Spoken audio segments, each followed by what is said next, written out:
Okay, okay. Nagalaw yung ano, yung aking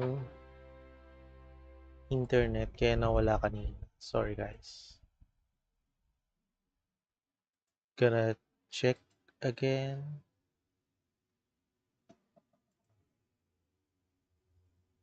Hello?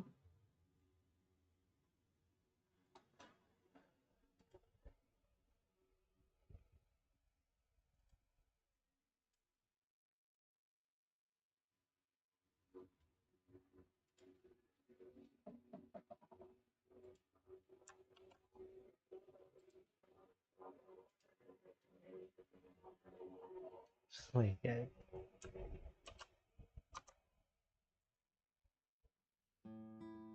I don't know what happened. Lumabas lang ako saglit.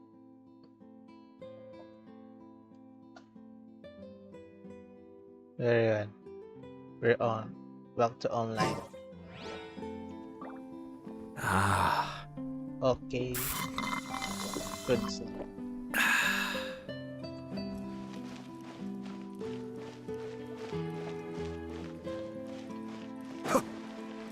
Wait. There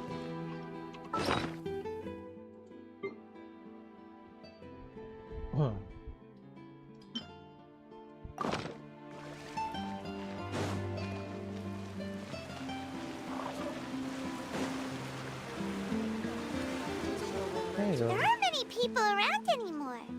Looks like that boat we took to Araneas might have been the last one. Vache. Looks like we're back here again. Huh? Crochet again. Traveler? Are you hearing voices again? Oof. That's kind of spooky. Are you sure we don't want to come back in the morning? Vache. Vache. Hey, why are you still walking towards it? There might be something nasty in the water. Huh? Hang on. Yeah. Paimon can kind of hear a voice. It's calling for Vache, right? Yes. Hey, traveler! Stop walking! Come on, wake up!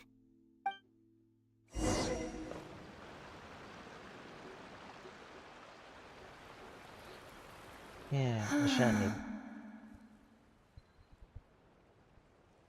Vache. Are you my dear Vache? No? I'm Kaito. No, wait. You seem to be someone else. Do you know Vache? Do you know where my love is? I'm afraid not. I'm... Wait. Who am I? I'm very sorry. I fear I do not know. My memories feel like they have been washed away like a flood. So many fragments dissolved amidst the tide, never to be recovered. How much have I lost? How many things that I once held dear while on land have I since forgotten? You were once. Yes, that is what I was once. But now, I am but the consciousness of one who is lost, therefore. I do not know how I came to be like this either. I only vaguely remember being covered in light blue water, and then all grew dim. Oh,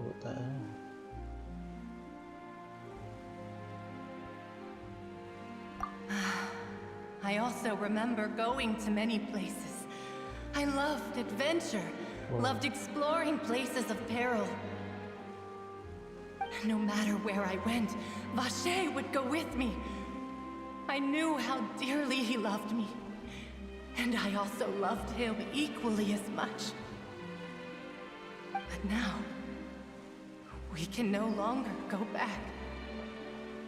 The pain of such parting, I never knew how heavy it could be. oh. Sorry. No! Our reunion no longer has any meaning. There is no way for us to create any new memories. You should. The thought of me gives him no succor. So let it lie forgotten beneath the waters. If you meet Vache, Tell him not to look for me. Tell him to move on. That is the only thing I still remember. Perhaps that is so. Excuse me. As I was submerged in the waters, losing consciousness, I saw Vache above the surface. His eyes were filled with such sorrow, such longing. If only I could have comforted him, told him that I did not suffer. Okay. Indeed, I had felt a great warmth. Is that what you call it? Dissolving? Yeah. If anything, I consider it a form of release. It was a state of neither fear nor frenzy, with only an endless peace, like the water's still surface. I could also liken it to being a thirsty person who drinks water for the first time, and only then sees how they have lived for so long in a world of endless want and anxiety. I think I hear your companion. It's time for you to go, I think. Farewell, then. I am glad that you were able to sense my presence. Remember, if you see Vache, tell him not to seek me out any longer. Okay. If I.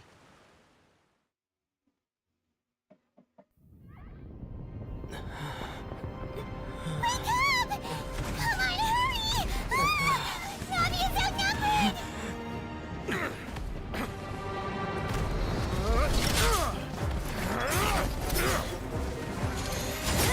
Grabe.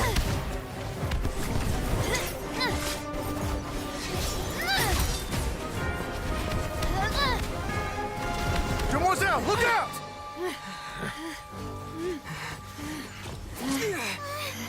No, the dull blade. Dear God, it's a whole army of Gardamex. Never end dull blade. Chlorand?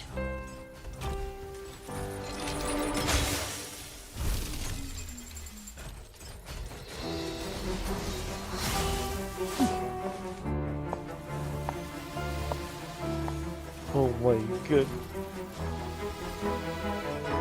Quick, now's our chance!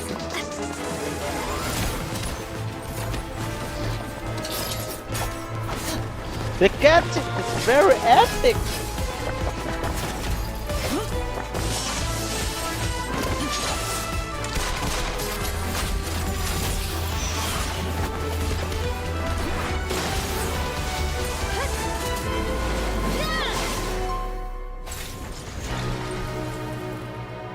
I know that move. Disclaimer user.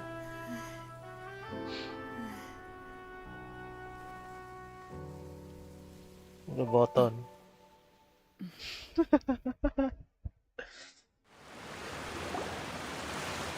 I should thank you for lending us your sword there, Chlorand.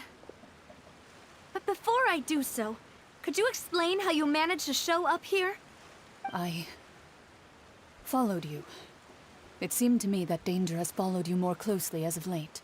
Whoa. I believe that following someone without their knowledge is actually called stalking, is it not? Mr. Callus's last wish was for me to ensure your safety, and I will not betray his trust. He would do the same, were he alive today. Do not speak of my father! Sorry, Demoiselle. I was not strong enough. Thank you for your aid, Miss Clorand, but do keep an eye out for your manner of speech. I believe we all wish to avoid unnecessary emotional harm. Sorry, I did not consider your feelings. Whatever. What else do you know?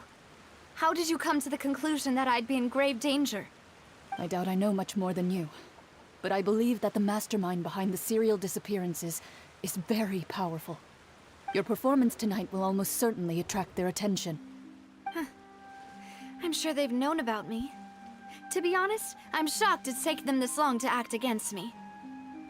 And what about these Gardamex? I thought only those associated with a Maison Gardiennage could control them. None of these mecha have serial numbers. I was sure to check a moment ago. They are not the ones used by the authorities to enforce the law. I can only conclude that some powerful or wealthy party must have obtained them via illegal means, deploying them as a private force of sorts. What? Your point being that they're out of Spina di Rosula's league, then? Yes. Be careful, and do not act rashly. I will continue investigating no matter what. We will bring the truth to light. That's my father's true last wish. Regardless, thank you for your help today, Clarand. But if you get any ideas, tell me first. I don't much appreciate being followed. Oh. I do not think that they'll strike again anytime soon. So I shall stop following you. Good day, all.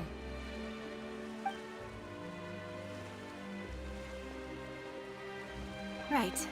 I suppose that's the best news we've gotten today. Demoiselle, I believe that Miss Clarand was being sincere with you. If we tried, we could attempt to thaw relations a little. I know, she's...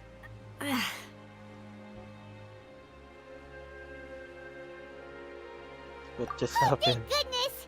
Paimon thought we were done for! Those Gardamex came out of nowhere while you were unconscious, and Nadia and her gang saved us! Okay. Oh, and there was that champion duelist named Clarand who came out to save us too! We got lucky there. Paimon probably couldn't have fought them off otherwise. Thanks for the Oh, rescue. come now. Forget all that polite talk. That wasn't really a farewell meal we had back there. Not for me, anyway. In truth, I hope that every meal we have together shall be a victory feast. As such, we're still partners. There's no need to thank me. It will take 50 years for me to match Demoiselle's magnanimity. If it were me, I would have joined the Spina di Rosula on account of her goodwill long ago. All right, you two. That's enough. Actually, Navia, how did you know that we were in danger? You sure did show up in the nick of time. Well, to be honest, you're the one who tipped us off, Paimon. Huh? Oh. Really? Paimon contributed somehow? Ooh, Paimon's even more amazing than she thought! Yes, all thanks to you grabbing my drink by mistake. How did that help? What? After we parted ways, I was on the way back to one of our bases when I suddenly thought of what you said. That the Fanta tasted kind of salty and icky. Okay.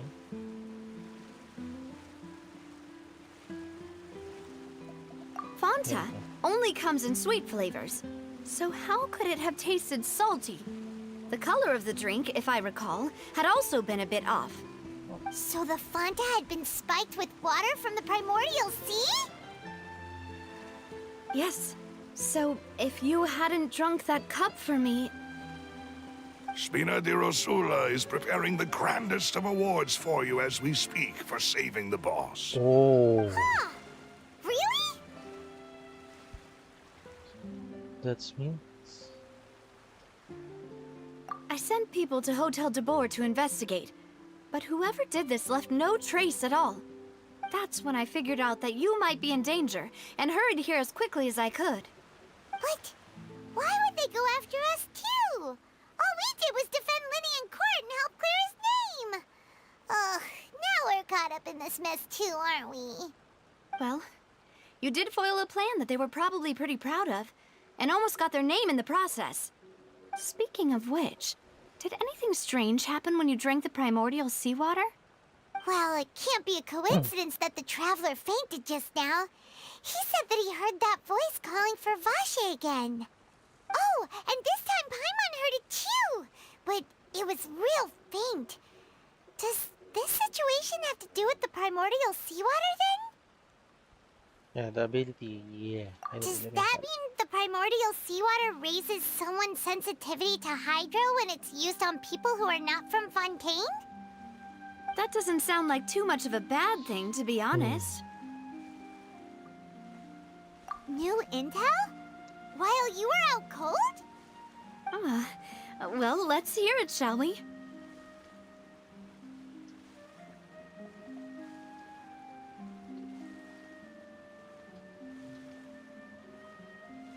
Oh, that is important. Vache. That name doesn't ring a bell. I suppose he hasn't stepped forward as a witness in court lately. Since he saw that young woman dissolve, he was at least at the crime scene. But he never gave testimony or any information regarding people dissolving in the primordial seawater. Could he have been threatened? If he's still alive. Yes, thank you. This is very important information indeed. We will continue to investigate. Alright, partner. Oh, you mean you'll help us investigate? Well, you did say that our farewell meal didn't really count. That means we're still partners, right? And besides, we're in this now whether we like it or not. You're not gonna let those people who targeted us get off the hook so easily, are you, Traveler? Demoiselle, do try not to look quite so pleased. You are the face of Spina di Rosula, after all. You talk too much. Well, in that case, let's head back to one of our bases, shall we? I'll arrange accommodations for you. Okay. We also have some plans to go over, and hopefully we can deepen our bonds as partners. But we'll take that one step at a time, I guess. Don't worry, you two. With us around, our base is definitely secure.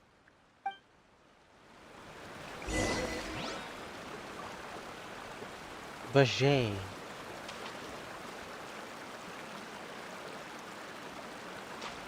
Never mind. We're gonna shoot to continue this one.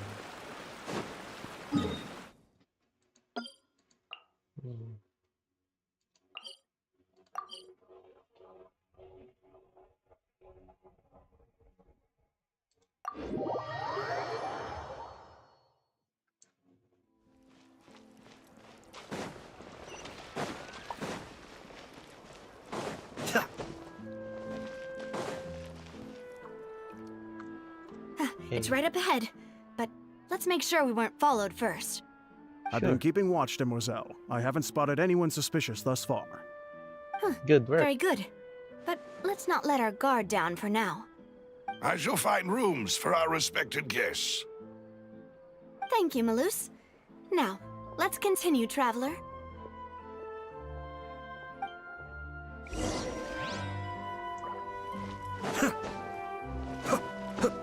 Open the sesame. So this is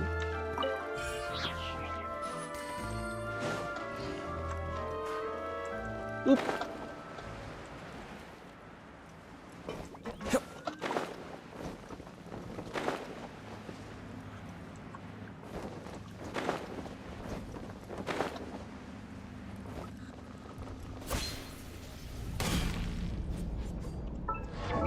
Mali.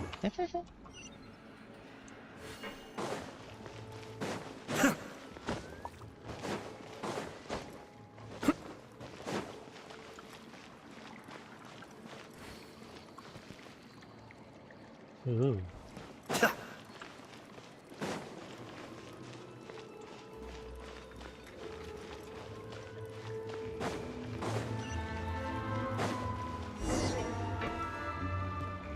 It's the sewer.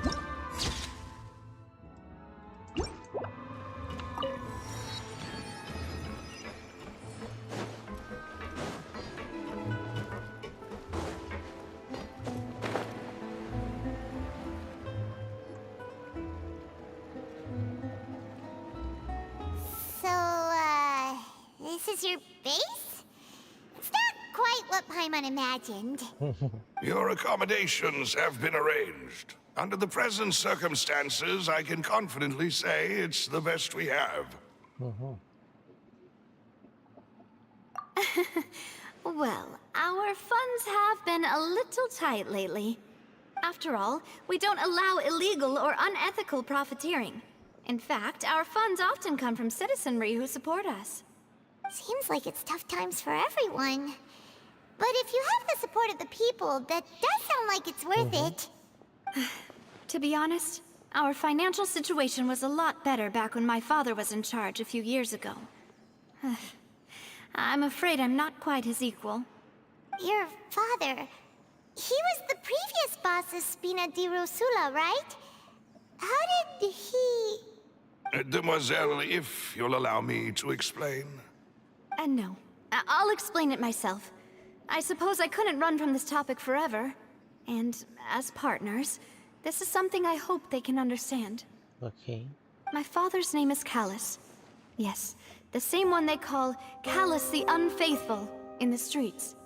3 years ago, he was accused of murdering his own friend. But he chose a duel to defend his honor instead of standing trial. He died in the duelist's ring. Oh no.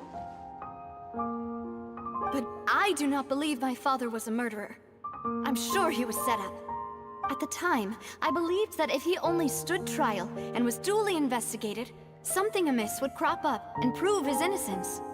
But strangely, he not only requested the duel himself, but rumor has it that even after being seriously injured, to the point where he could be deemed as having lost the duel, he refused to surrender, determined to die in the arena. 3 years later, I still don't understand why he did that. How could he protect his honor if he's dead? If anything, he gave up his chance to defend himself.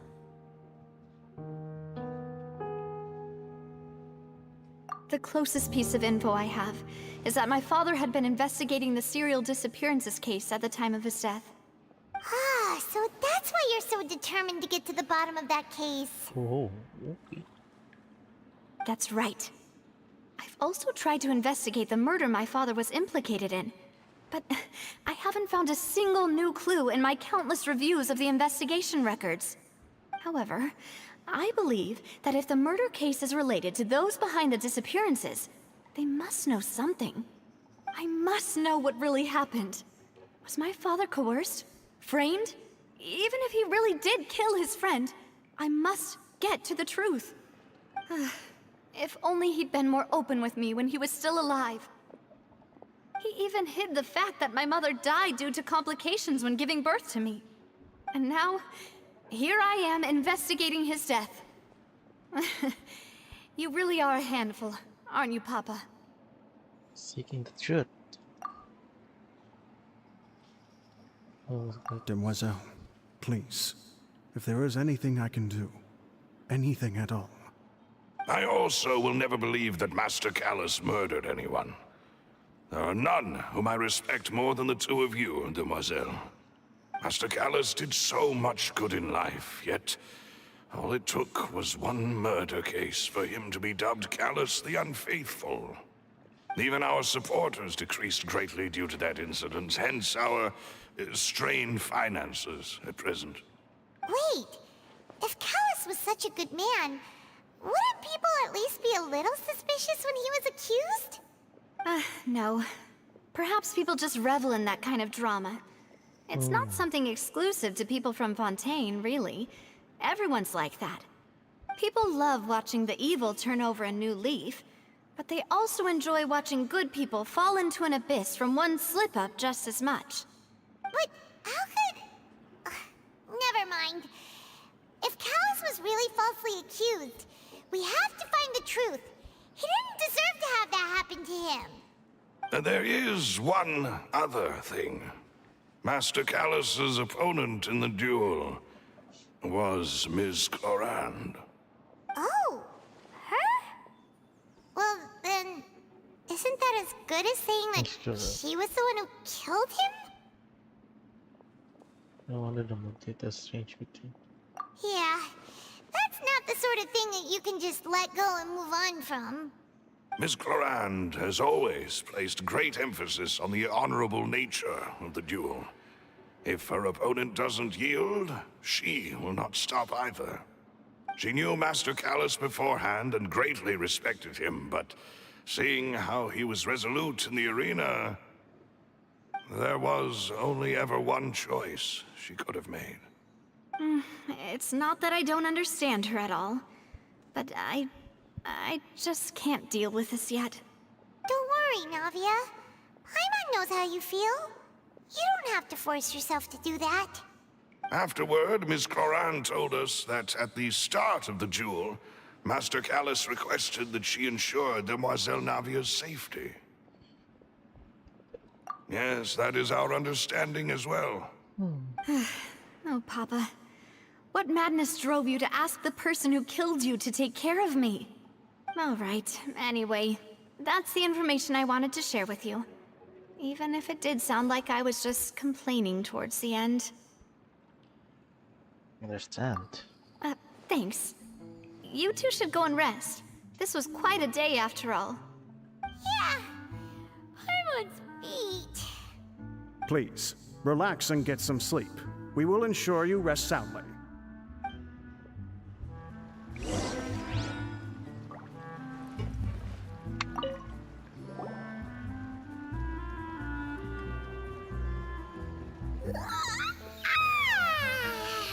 Paimon slept so well. This place feels almost too safe. Huh? Navia? Where did the other two go? I sent them back to Poisson.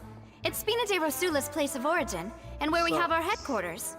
There's not much for them to do here at the moment. Paimon gets the feeling that you're just trying to get them off your back. But never mind that. When did you get back?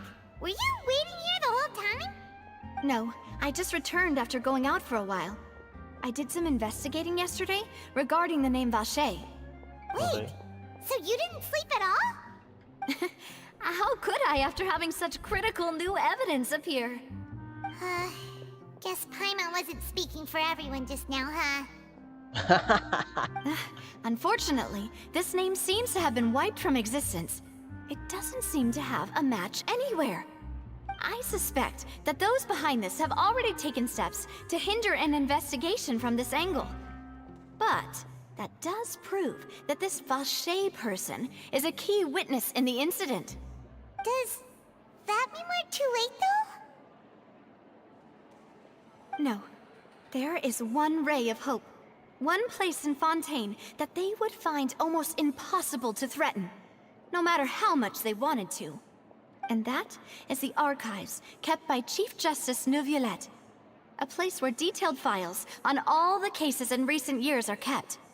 If the Oceanette you met is one of the young women who went missing recently, we should be able to find some related information there. So Neuvillette maintains an archive of case files? Whew. Guess that's the hard-working Chief Justice for you. In that case, let's go talk to him, shall we? Speaking of which... Huh? Aren't you coming along, Navia? Did you get tired? No, it's nothing. Let's go see the Honorable Chief Justice.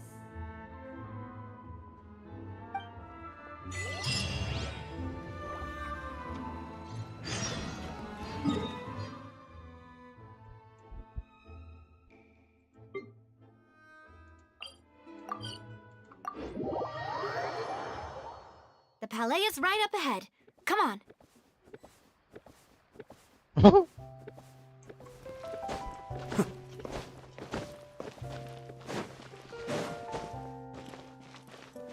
Hinder.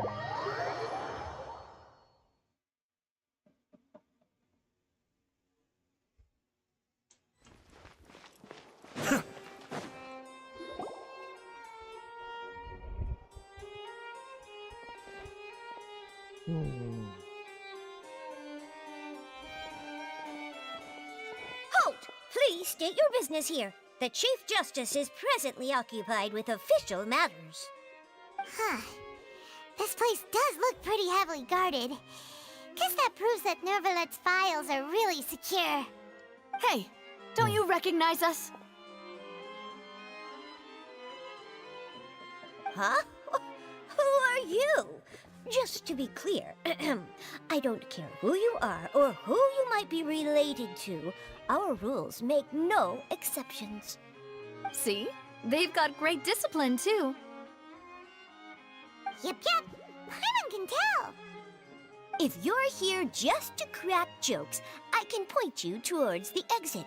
Unlike some, we're busy, so please leave if you don't have a reason to be here. No. What I meant to say is, shouldn't you remember us from a few days ago? We were at the trial of the great magician Linny. Oh, yes, I remember. I read about it in the Steambird. You must be Linny's attorneys. It's all coming back to me now. We're here today to report and archive some information on a follow-up case. Huh. Is that even a thing? Of course. Don't worry. We're here on official business. You can trust us. All right then, I'll let you through. The Chief Justice is just inside. Okay. Thanks so much. That's not.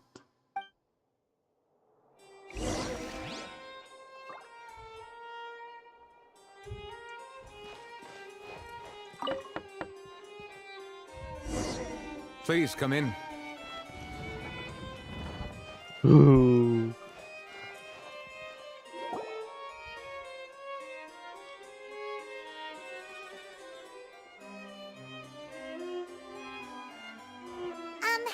Sorry to barge in, Monsieur Nervalet.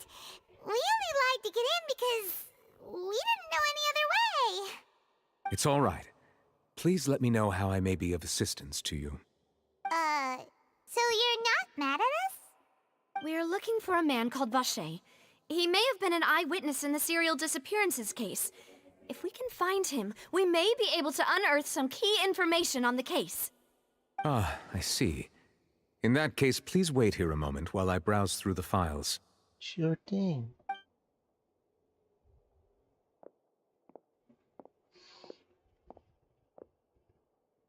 Who knew that Nervalet would be so easy to talk to?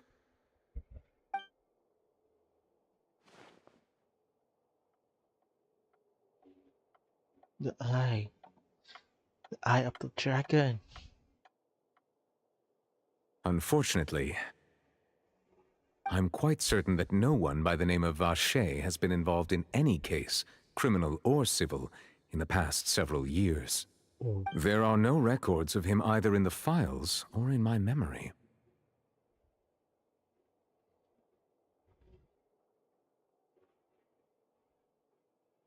Traveler, what if it was really just a dream? Is that so? All right then. Thank you so much, Monsieur Neuvillette. We'll take our leave now.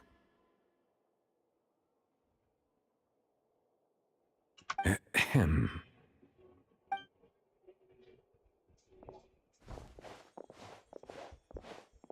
Miss Navia, I can understand how you feel. Your father, Callus, was a truly exceptional man. We deeply regret his passing.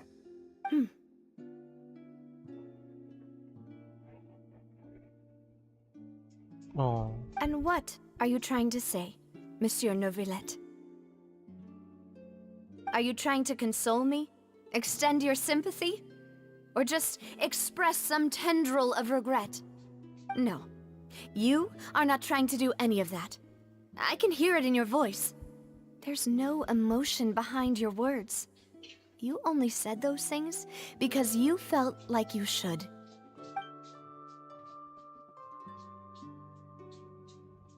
It's just like last time.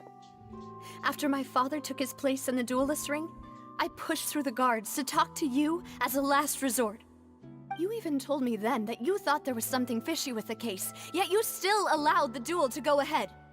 In your eyes, the value of a human life is nothing compared to those cold laws you hold so dear.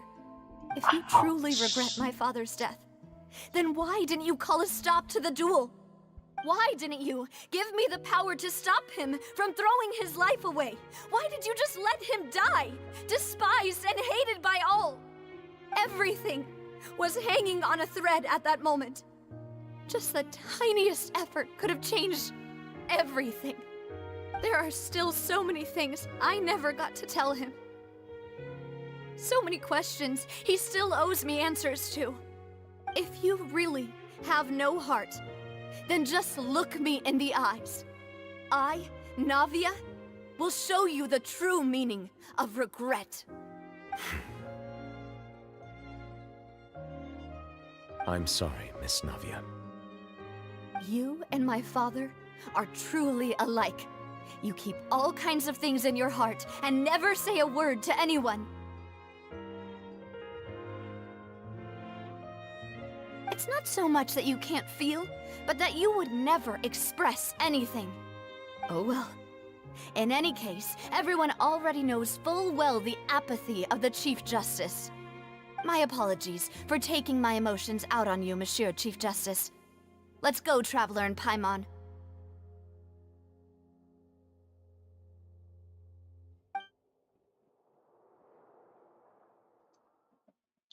That's harsh.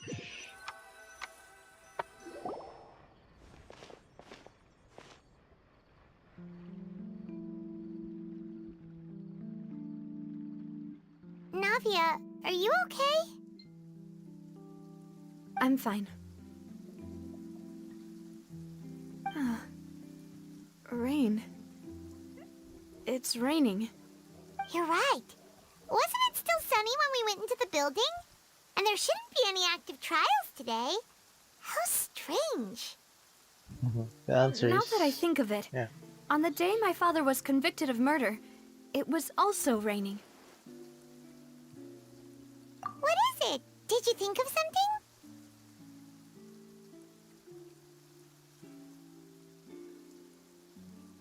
Yeah, he was outside. It was uncovered and the rain could fall there. Why? Do you think the rain could have affected the crime scene? That thought has occurred to us before.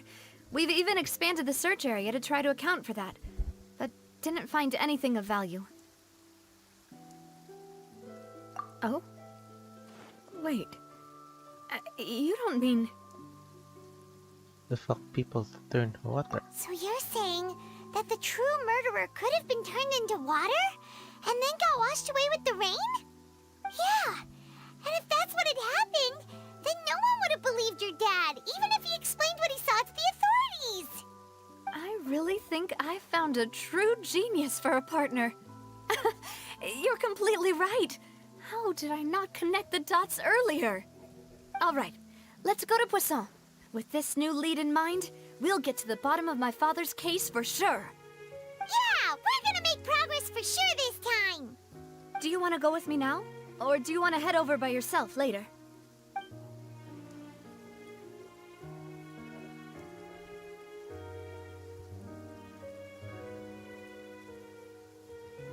Great. Let's go then.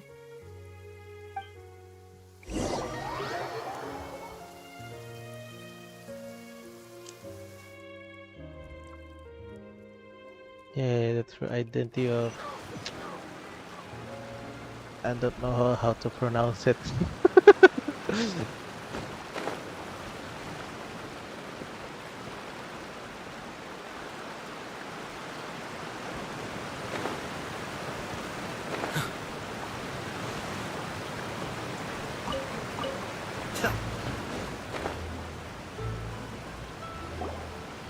Whoa, what a huge ship! Why would a ship be anchored at a place like this? There's no need to be so surprised. While it may look like a ship, it's actually Spina di Rosula's headquarters. My father was the one who asked for it to be built like this. Perhaps our taste in exterior design is the only thing we occasionally had in common. A gigantic and glamorous ship embodies discovery, opportunity, ambition, and conquest. It symbolizes Spina di Rosula's bright and limitless future. And Paimon thought you were bluffing when you said Spina di Rosula had a glorious past. Paimon was confused why a group with such a history would live in the sewers.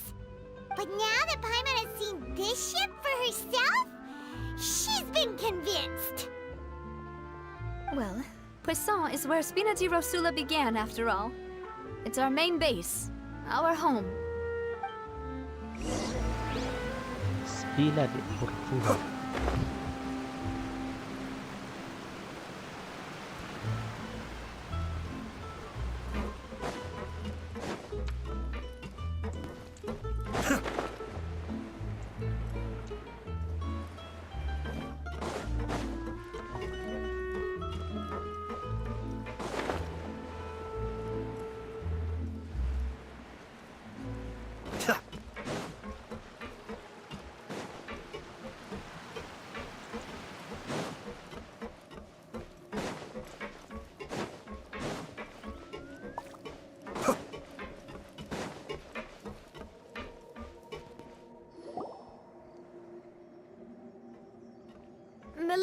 we're back! Apologies for the wait, demoiselle, and our most important partners. You said before that you still had some business at the court. What brings you back to Poisson so quickly? About that. It's because my partner here reminded me of something really important. You see, what if my father's case had something to do with water from the primordial sea? You still remember, right, Malus? On that night, it was raining? Yes, the case was quite similar to that of Mr. Linney's. Both were what you'd call impossible murders. Could you tell us a bit more about what happened before? Yeah, of course. Many years ago, something called synth began to gain popularity in Poisson. At a glance, it was a kind of drink that could excite your mood and produce many pleasant hallucinations. Wait! Didn't that guard guy who turned into water also mention that the primordial water could be used to produce some kind of potion? Yes, he did. Considering what we know now, it's almost certain that synth is created using water from the primordial sea. If you drink synth for an extended amount of time, you'll suffer many side effects, such as losing the ability to focus or control your emotions. And if you were to stop drinking it completely, you'll experience flashes of paranoia and anxiety while lacking energy to do anything. It's an extremely dangerous substance. As he oversaw Poisson, my father was compelled to put a stop to synth abuse and called for a complete ban of it. Boss's uncompromising attitude incurred the synth vendor's wrath, but no matter how much they threatened or bribed him, he refused to yield. Not only that, Boss became determined to find the mastermind behind the synth operation and put an end to the problem once and for all. Yes, but the enemy was very cunning. So he could never get anything out of the dealers, all of whom only sold the stuff and weren't privy to the rest of the operation. Recognizing that, my father decided to contact the dealers in secret and cultivate personal relationships with them. Finally, he was able to convince someone to become his informant. The man's name was Jacques. He felt greatly ashamed about his work after seeing many families destroyed by synth abuse. That night, my father hosted a banquet at his countryside estate. He planned to meet up and exchange information with Jacques over some food. But then, we heard 2 gunshots from the courtyard. We raced to the scene and found my father, still holding a gun, and Jacques, who was already dead on the ground. Huh? How did that happen? Aren't they on the same side? Sounds just like Lenny's case, doesn't it? In both cases, the culprit seemed obvious, but neither appeared to have any motive at all. Looking back on it, though, I now believe the most important clue was something we all overlooked at the time. There were pieces of clothing left at the scene.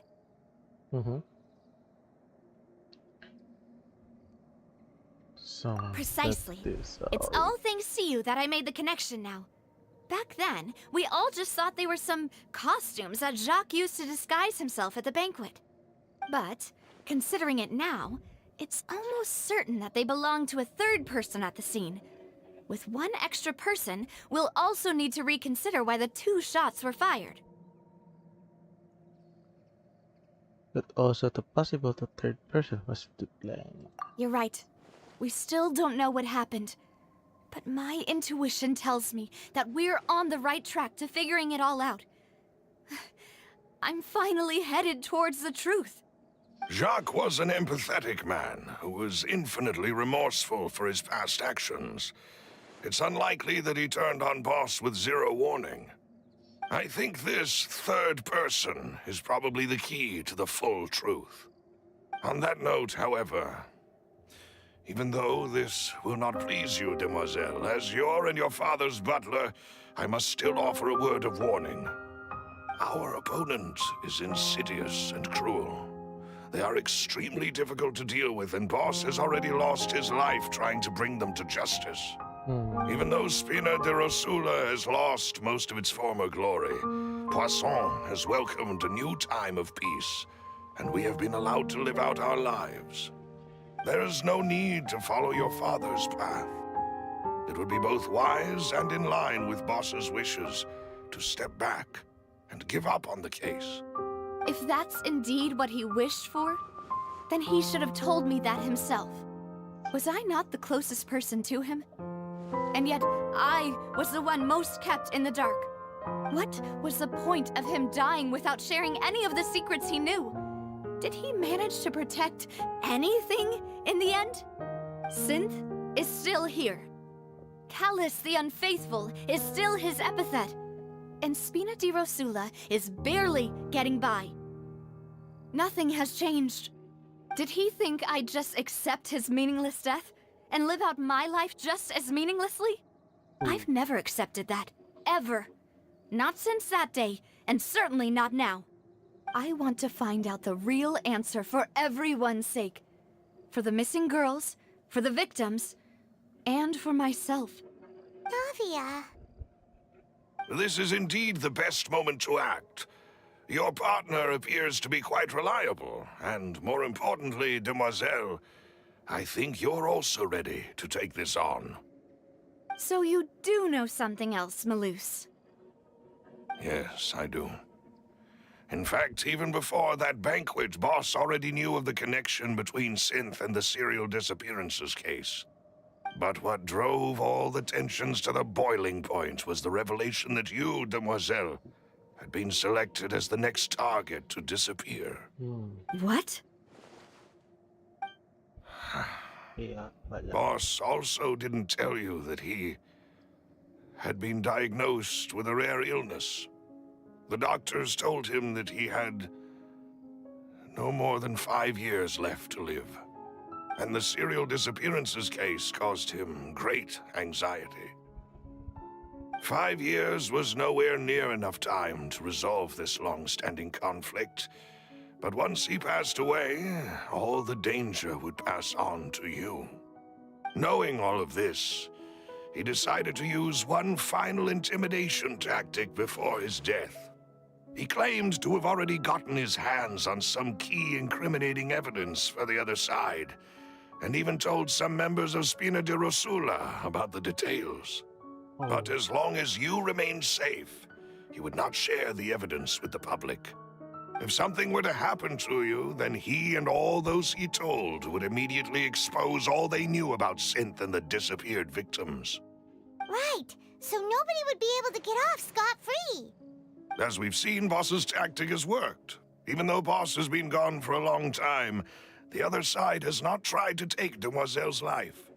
No, I don't believe it. He never appeared to look sick to me. No father wants their daughter to see them weak and haggard, especially someone as proud as Boss. To him, dying in a duel and suffering lasting dishonor as the Unfaithful was still far preferable than losing face in front of his daughter. So he chose to die in silence, so that he could protect me. I'm afraid you're not understanding this correctly, Demoiselle. What Boss wanted to hand to you was not a parasol, but a sword. If Boss's spirit could hear you telling me that you want to find the answer for the sake of everyone involved, I'm sure he'd be extremely proud. That fool.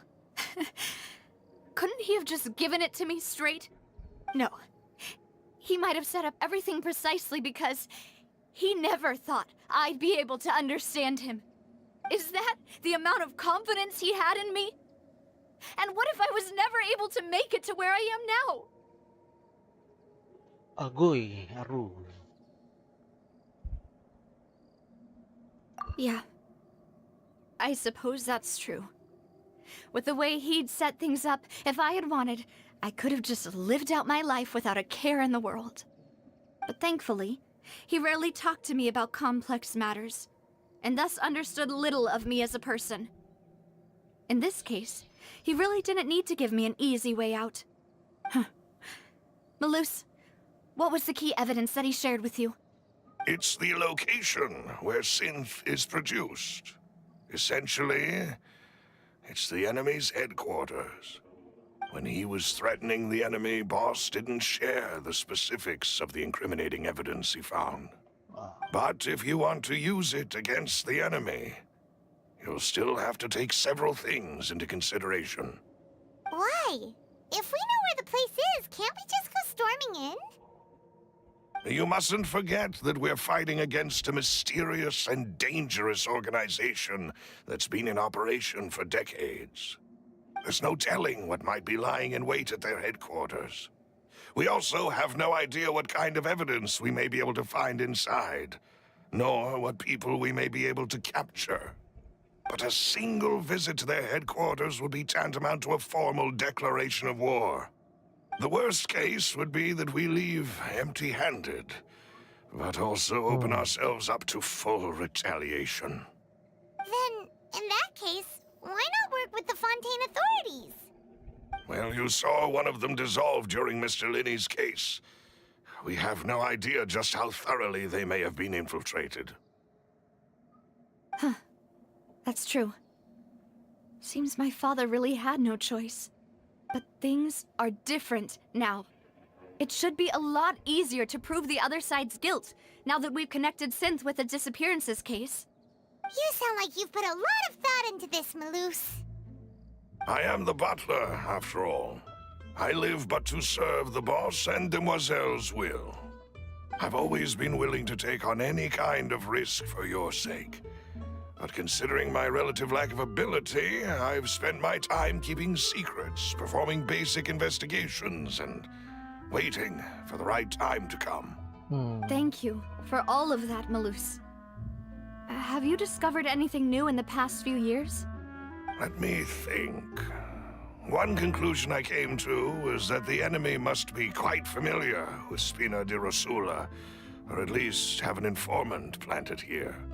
When I announced orders to the organization's members on Demoiselle's behalf, I used to deliberately keep a few people in the dark and observe the reactions of the synth vendors. If the vendors didn't change their plans, then the individuals informed of our orders must be innocent. If the vendors packed up and fled, however, then someone must have given them the news. After several rounds of testing and investigative tracing, I've narrowed the suspect list down to 3 people. The first is Florent, Spina di Rosula's senior advisor. Huh? Florent? Yes, surprising, isn't it? He was one of the people Boss trusted the most, which also means that he was someone who understood Boss really well. Thanks to his position within Boss's innermost circle, he always knew our upcoming plans and could thus avoid capture this whole time. There's someone else like him too. Marcel, the head of Confrérie of Cabrières. Uncle Marcel. It's a guild in Poisson. Boss helped it to grow to its current size and prominence.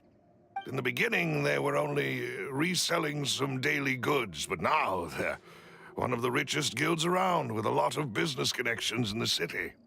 So, they're like a sister organization of Spina di Rosula? Yes, you can say that.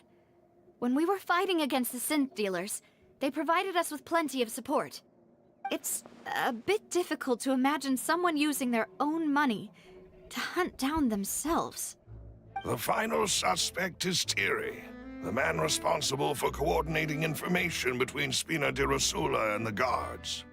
Although the guards mostly leave us to our own devices, there are still many activities we have to report to the local authorities. Since Thierry is always in the know about our current activities, he could theoretically always plan one step ahead. I see. These are all people who I communicate with quite regularly. To think that the enemy we've been fighting against has been right next to me all along, among those I trust the most. It's almost too hard to believe. If you want to investigate them, please take every precaution to not alert the quarry.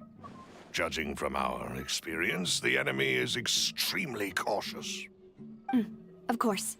And Mainit thank na you, init na Maloose. kalaban. You've provided us with a lot of great information. You're too kind, my lady. I'm just doing my duty. And before I forget, proving Boss's innocence would also mean clearing him of blame in Jacques' death. After that incident, Jacques' wife and daughter were taken into the Spina's care. They still live in Poisson today. If it might help, you could also pay them a visit. I can make the necessary arrangements. Oh, thank you so much, Malus. You really are the best. A new case awaits, my dear partner.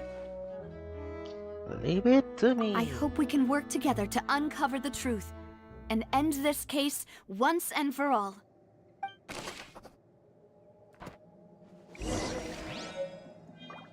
Yeah, the investigations begin.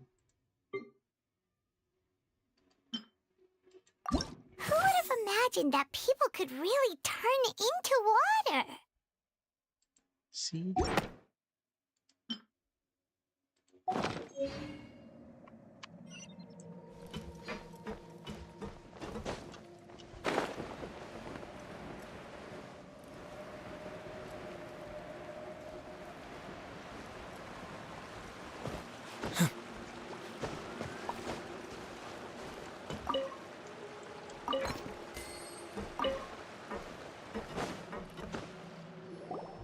It is settled, then. Please excuse me, and enjoy your conversation at your leisure. Thank you for arranging everything for us, Malus. Excuse me, miss. Do you need anything from us? Oh, Hey, Navia's all quiet. This isn't like her at all. I'm sorry that I only came to visit after all this time. After what happened, I didn't know how I was supposed to face the two of you. Ah, if it's about that, there's no need to apologize. After my husband died, Spina di Rosula sent us a lot of mora and support. I understood your guilt and apology to be genuine. But aren't all of those things nothing compared to the loss of Jacques? I can understand the kind of pain that comes with losing a father so needlessly. You don't understand at all. I didn't know how to face you, because I didn't know what I could possibly bring as a consolation gift. I know only the full truth could bring closure to you, and to all of us. I'm sorry. I appreciate the sentiment, but you don't have to carry all that guilt. On the matter regarding my husband, my daughter and I have more or less found our answer already. Would you mind sharing it with me? I really can't believe that my father could ever bring himself to shoot Jacques. I always knew that my husband's money was earned through others' suffering.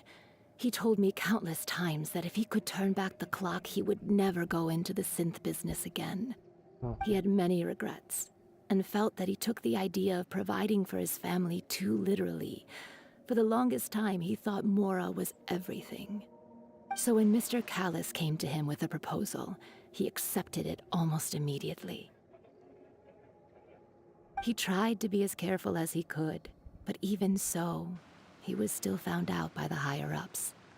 They found out about his betrayal? Papa didn't say that exactly, but Papa did tell me that I should never be ungrateful. Before he left that day, he told me that he had no choice. It was only later that I realized it was his final farewell to the two of us. What does it mean? I don't know that for sure, but you could say that's the conclusion I eventually came to. Which is why I'm the one who should feel guilty. Callis had always taken great care of us, both when he was still alive and after he passed away. Even if he fired the shot that killed my husband, it was likely in self-defense. It is impossible for me to hate him for what he had done. But Mama, why is Papa still the bad guy if he did the right thing?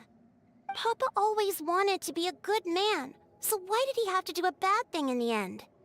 Well, things aren't always as they seem. You still feel like your papa was a good man, right? Yeah. Papa was a really good man. The best in the whole world. Then you should hold on to that. If a good man had to do a bad thing, then he must have had his reasons. Regardless of whether he left you a parasol or a sword. He must have done so to give you a better life. Oh. Thank you for everything you've told me. I will definitely find the truth. The current state of things is not something I'm willing to just sit back and accept. Thank you. I'm very grateful to hear this from you. Even though your personality is quite different from your father's, your determination when you speak is really similar. You really think so? That's the first time anyone said that to me.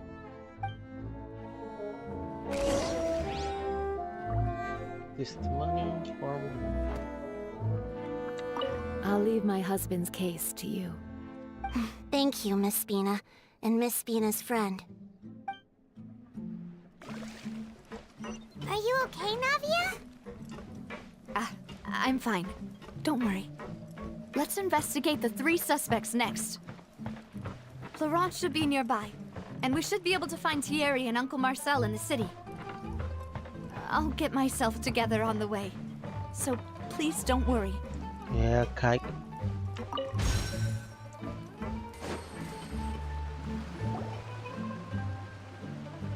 Greetings, boss. How may I be of assistance today? I'm sure you've heard about what happened at the Opera House. Someone got turned into water right in front of us. Yeah, I've heard. With something that dramatic, I'm sure journalists will milk it for all it's worth. And it'll be all the talk for the next several weeks. It also reminded me, on the day that the incident happened with my father, it was raining outside, and we found some clothes left at the scene. After my partner here put the dots together for me, I feel like we should try to reopen his case.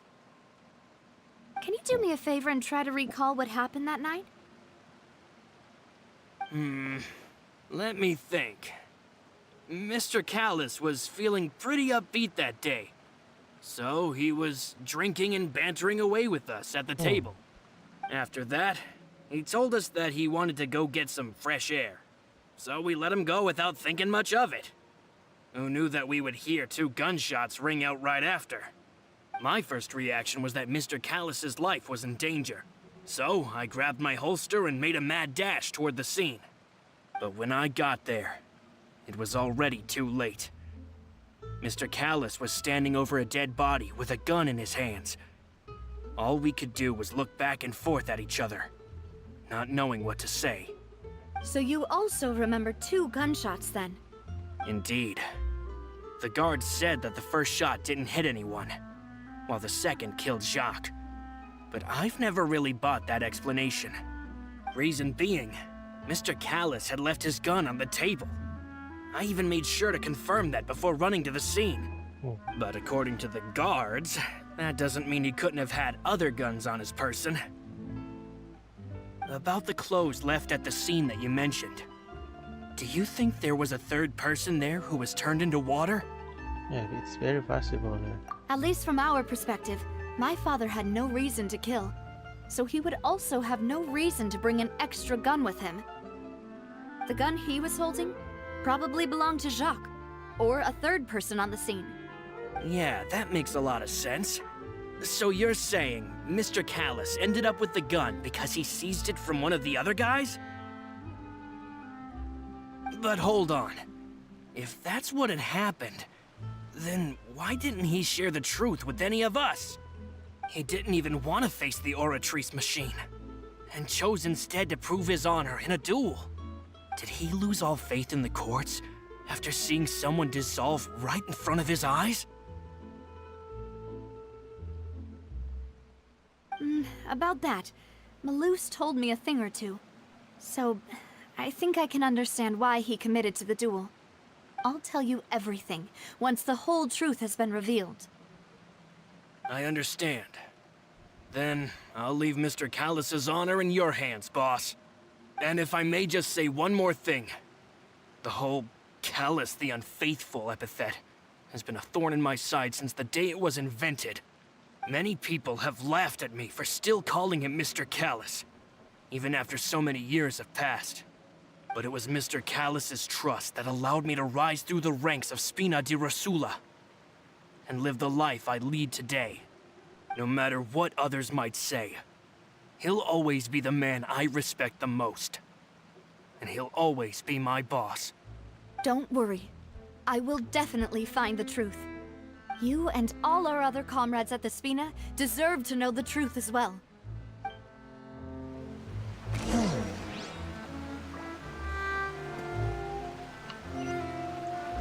Anh này vẫn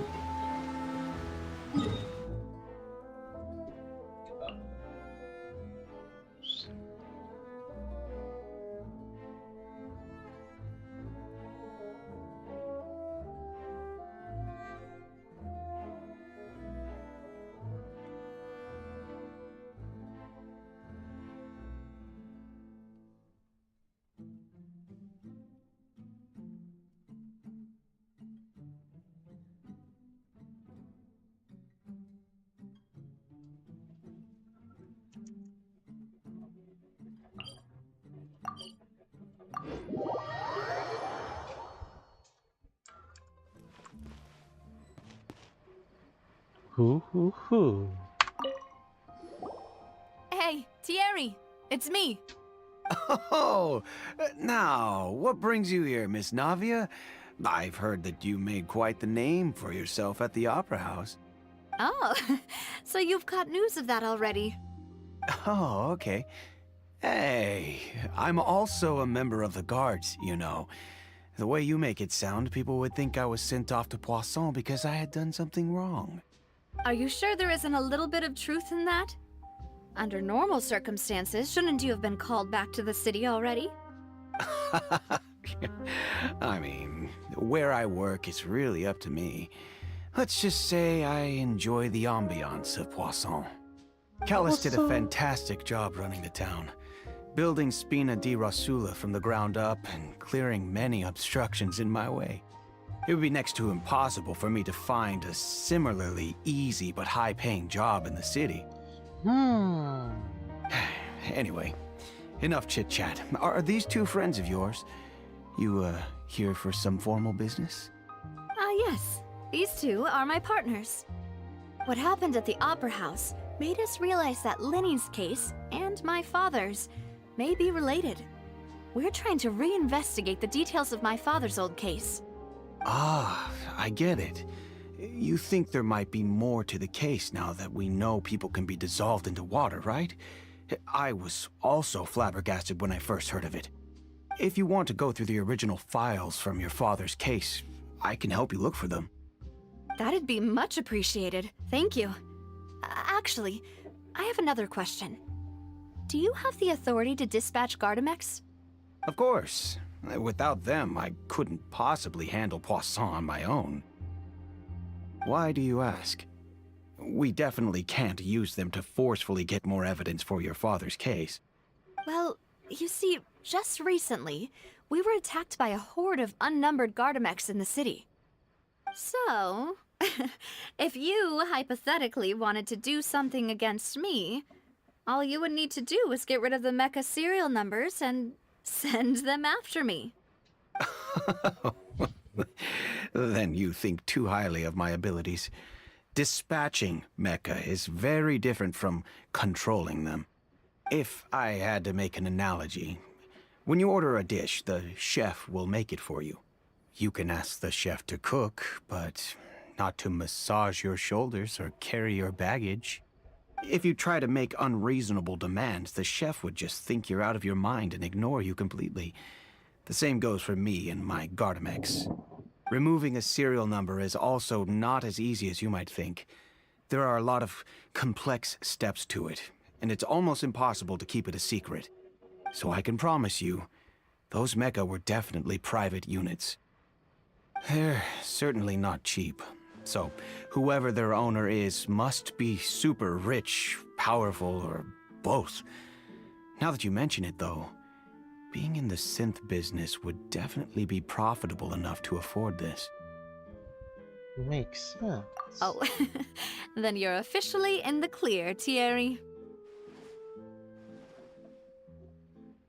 Oh, well, thank you for the vote of confidence, Navia. Jokes aside, I'd like to wish you all the best with your investigation. I'll be staying in the city for a little while, so just come find me if you need any support from the guards.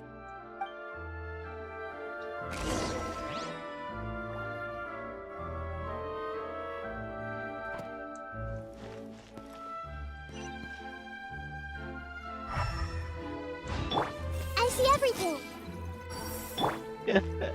Kung pwede lang, tapos yung kaso na ito.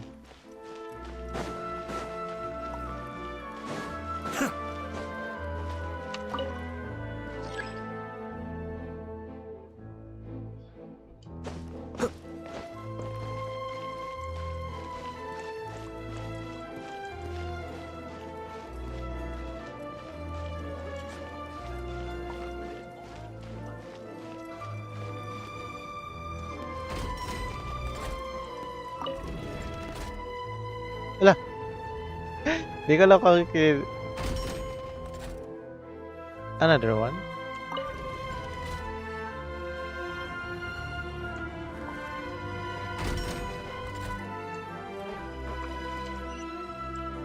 Oh, so first floor, I think.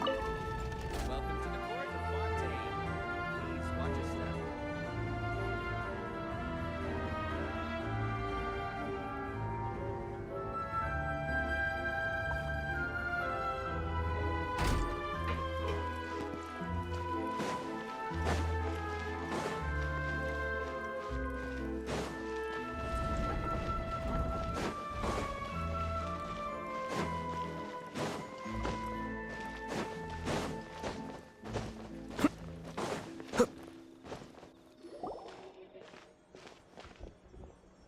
Hello. How may I help you?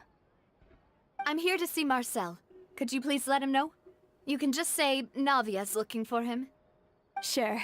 I will let him know right away.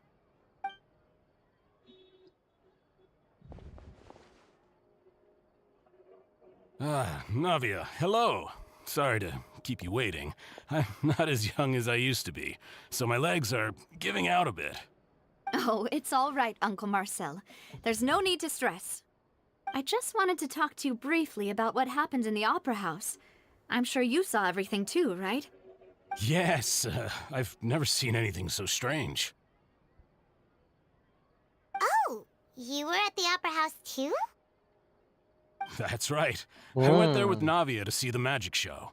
Who knew it would turn into a whole murder mystery?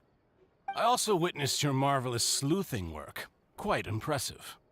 To beat the Hydro Archon at her own game on her own turf, I can already imagine everyone in Fontaine discussing your exploits over a few glasses of wine. Oh, Paimon doesn't want to become the talk of drunkards. Apologies. It's just how Fontaine is as a nation. Everyone loves drama and theatrics. Uncle Marcel, you've also noticed that other thing, right? The fact that humans can dissolve in water? Yes, I was reminded of your father's case right away. Is that what you're investigating now? Exactly. I still don't have much solid proof, but I can sense that the other side has already begun to act. Oh, and what makes you say that? We were attacked on Araneus by some unnumbered Gardamex. And there was also an attempt to get me to drink water from the primordial sea. If not for the vigilance of my partner, I probably wouldn't even be here talking to you right now. Oh, you're giving us too much credit.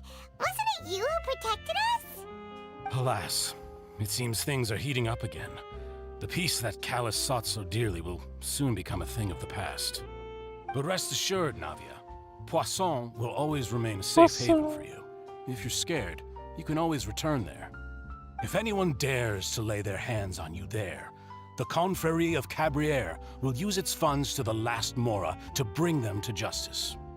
Thank you, Uncle Marcel. But I don't intend to go into hiding. I'm going to strike while the iron's hot. Do you have any new thoughts on my father's case?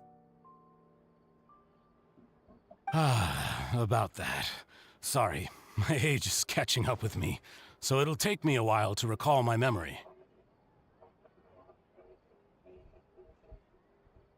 The Confrérie was responsible for that banquet, so I was out and about the whole time making sure things were running smoothly. I didn't even have the time to drink with the guests. Then I heard the sound of a gunshot, and the rest was history. Oh, it's okay. No need to push yourself. We'll ask around some more, see if there are any valuable clues elsewhere. Sounds good. Just let me know if you ever need Mora. What can you for an All my Mora? wealth comes from Callus's patronage and support. I'll spend however much it takes to clear his name.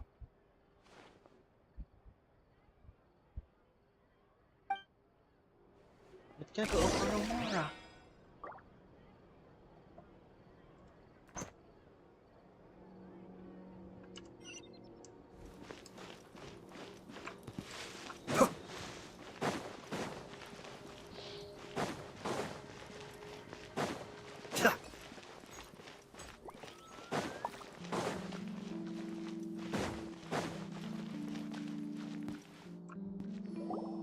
We've talked to all 3 suspects, purely based on their conversations with me. None of them sounded particularly suspicious. I suppose that's to be expected, though. If a single conversation's all that's needed to find them out, then my father wouldn't have needed to investigate the case for so many years. Anyway, even though we didn't make a breakthrough, let's still compile what we were able to find. But where should we start? Ah, you're right! Flora mentioned that Callus probably only ended up with the gun because of circumstance. That makes sense.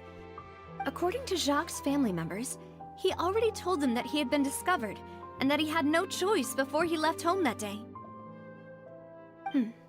If I had to guess, he probably received an order from the synth boss to kill my father.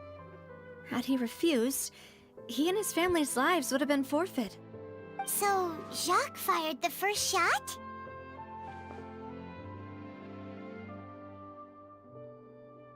I would have a shot. Oh? And why is that?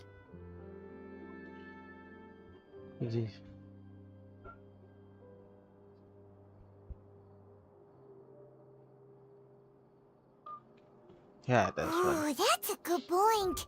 Jacques probably already knew that he was just being used as a tool for murder. And once he had completed his mission, he'd be of no more use to his boss. So, what would make more sense from his perspective would be to turn his back on the Order and seek protection from my father.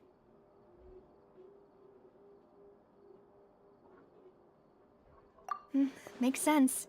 But without evidence, that's still just a theory.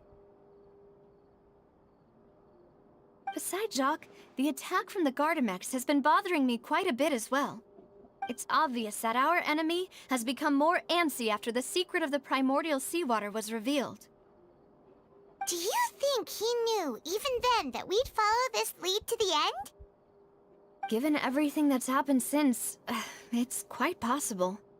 But who among the 3 suspects would have the ability to control privately owned Gardamex?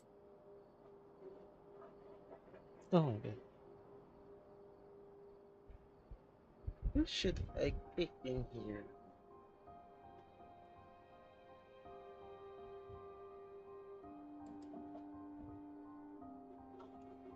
Let me think.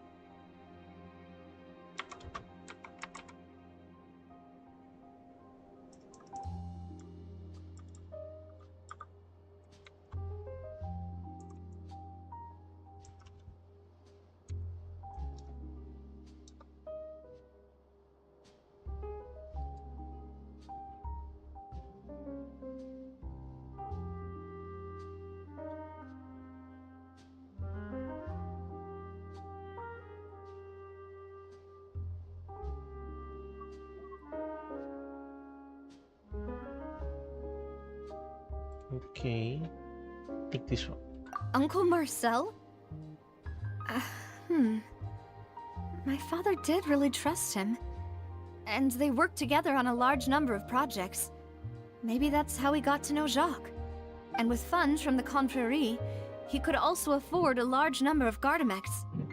It's still really hard for me to imagine, though. After all, Uncle Marcel has been around since I was just a child. Also, wouldn't this mean he has been spending a whole lot of mora and energy to fight his own synth business? Maybe it was someone else.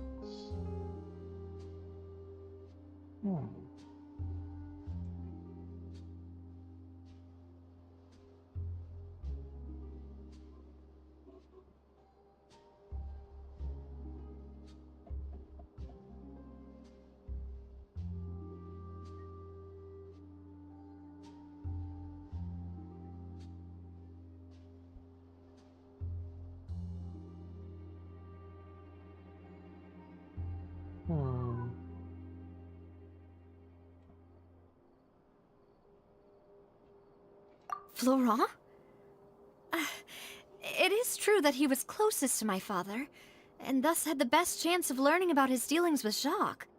But as Spina di Rosula's advisor, his work mostly deals with personnel and security, so he shouldn't have much means when it comes to finances. So you're saying he's too broke to afford a mecha army? Exactly. He can't. And even if he could, I don't think he would be able to dispatch a whole group so quickly.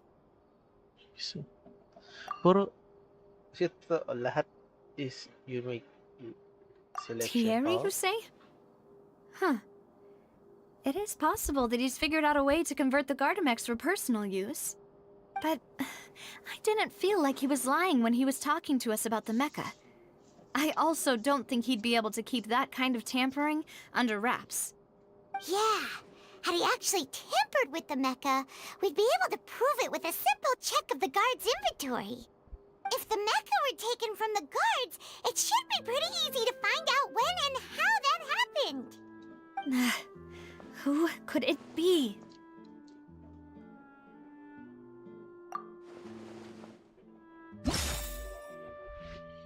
Feeling ko talaga yung yung nag-offer ng Mora. This is my theory.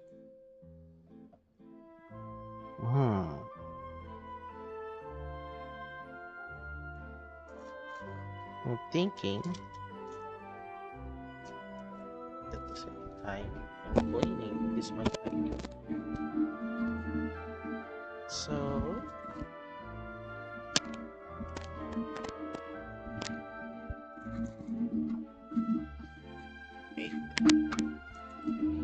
well, so we have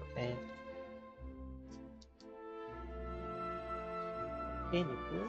So feeling ko talaga yun. Yung is this one.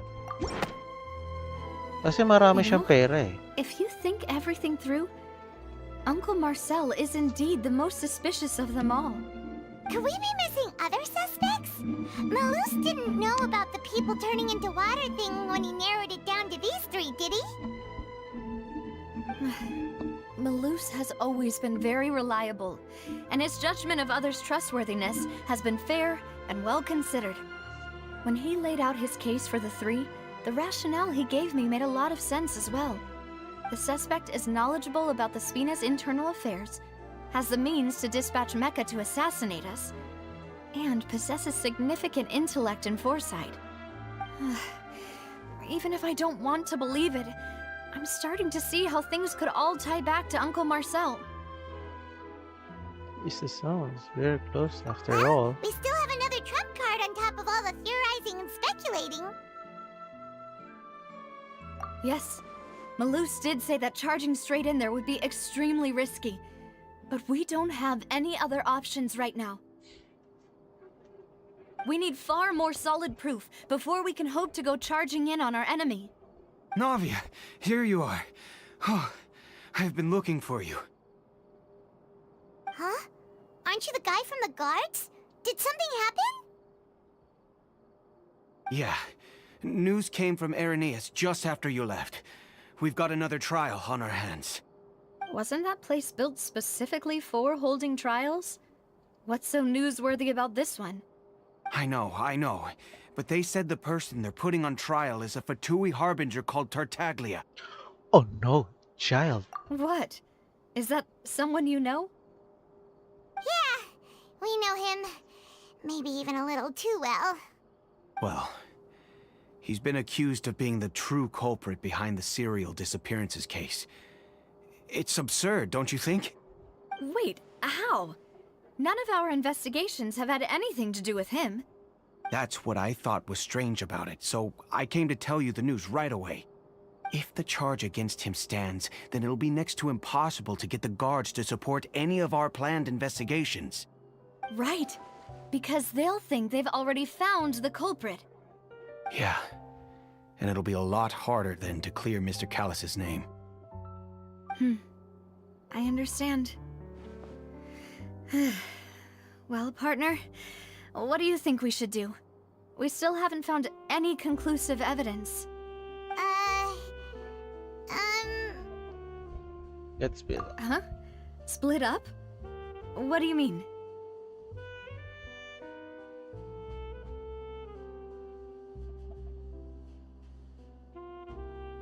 You can go in while I go to investigate for that place.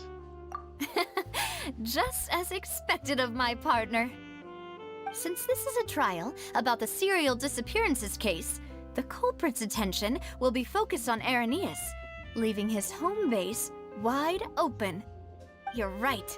This is our best opportunity. All right then, let's do this.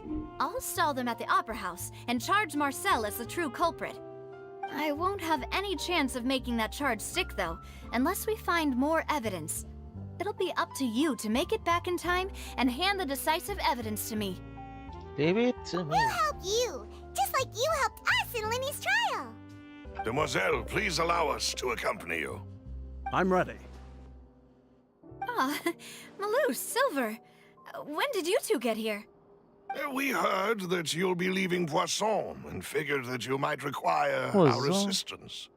It's our hope that your confidence will be bolstered with the two of us by your side. Thank you so much. Then, let's make haste for Irenaeus. Paimon, Traveler, I'll see you at the Opera House. See you then!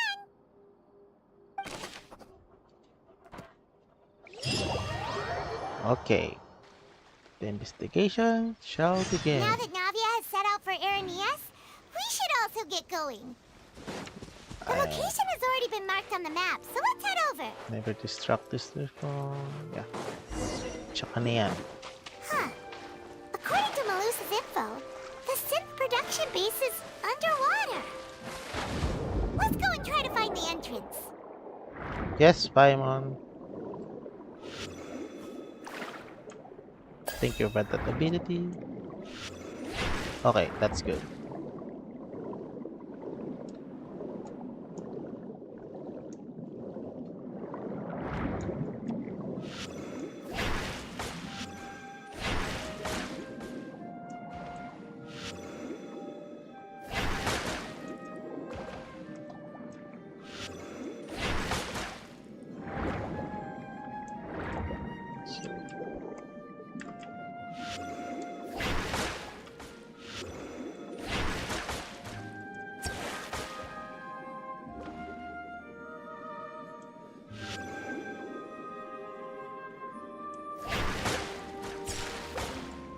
Yeah, tsaka na nga.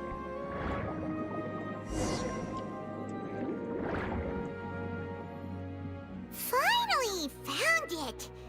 Huh. So this is the entrance that leads to the synth production base. It sure doesn't seem out of the ordinary at all. Ah, you're right. An important place like this is bound to have a ton of protective measures and mechanisms. Navia's probably arguing up a storm right now to stall for us. So you go inside, right? Okay.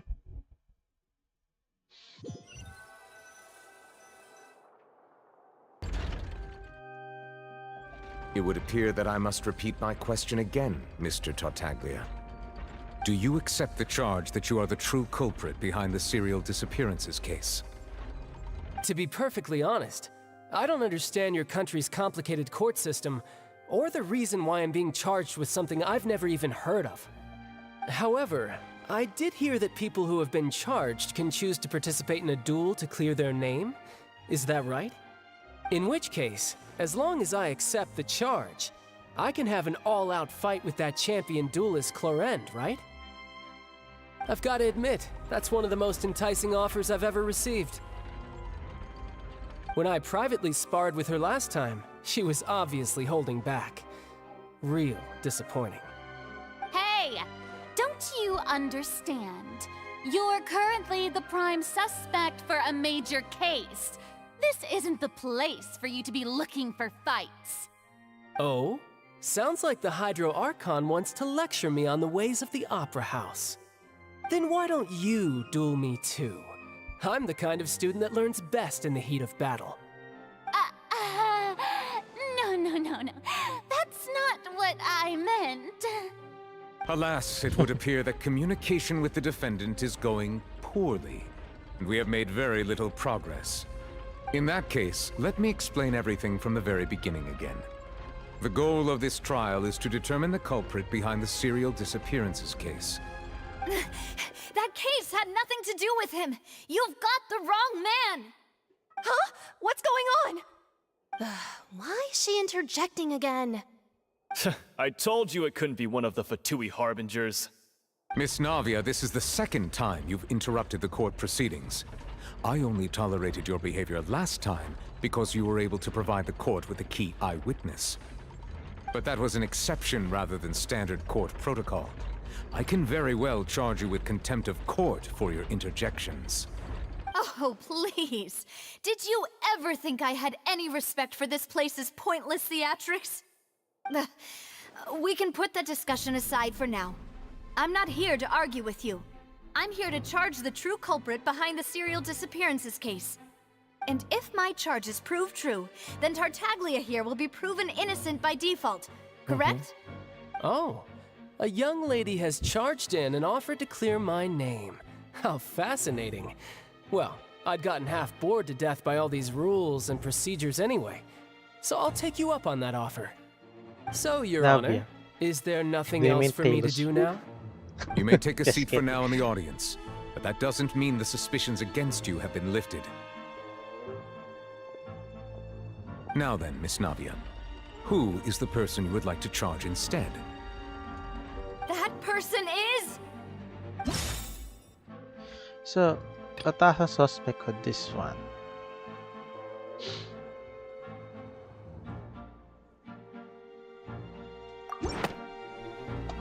Kasi mayaman siya. The head of Confrérie of Cabriere! Huh? What confrérie? Never heard of them in my life. I've heard of them, but weren't they Spina di Rosula's sister organization? Oh, is this going to be a friends to enemies type situation? Please let me remind you, Miss Navia, that charging someone is an incredibly serious matter. Committing to the charge also means taking on the legal responsibilities associated with it. And if the charge fails, depending on the circumstances, you may also be charged with the crime of making a false accusation. Knowing this, do you still wish to charge this man? Yes, I do. In that case, I declare the charge to be valid. Miss Navia and attorneys, please take your places on the court. Okay. Members of the guards, please contact Mr. Marcel right away so that he may stand trial.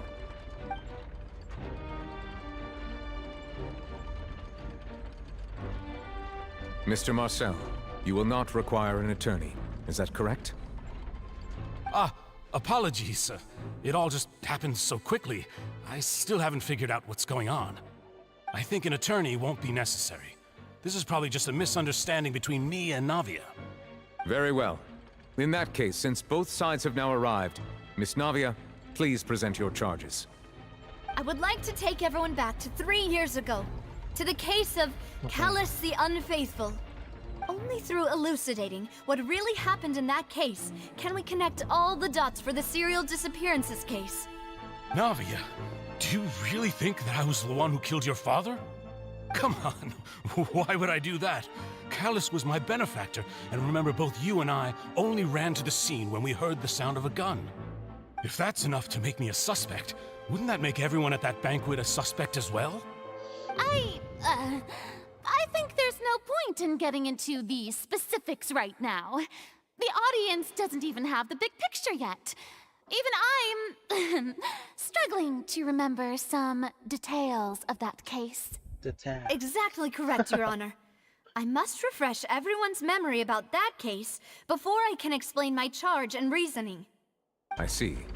In which case, I will recount the findings about that case as originally recorded by Maison Gardiennage.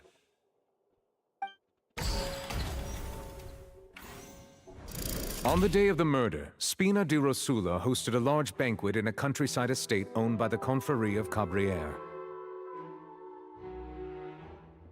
Okay. Ay, kiklik ko pala. Nakalimutan ko. During the banquet, all attending guests heard 2 gunshots from the courtyard. When the guests arrived at the scene, they found the primary suspect, Callus, holding a gun, while his acquaintance, Jacques, lay dead from a gunshot wound. The guards' investigation did not recover any other firearms from the scene. As a result, they concluded that the suspect's first shot must have missed, while the second must have taken Jacques' life. The suspect did not dispute this conclusion, and also declined to defend himself in court. Instead, he chose to prove his innocence through a duel. Callus was defeated by champion duelist Clarand in the ensuing duel, and soon succumbed to the injuries. These are the known facts about the case.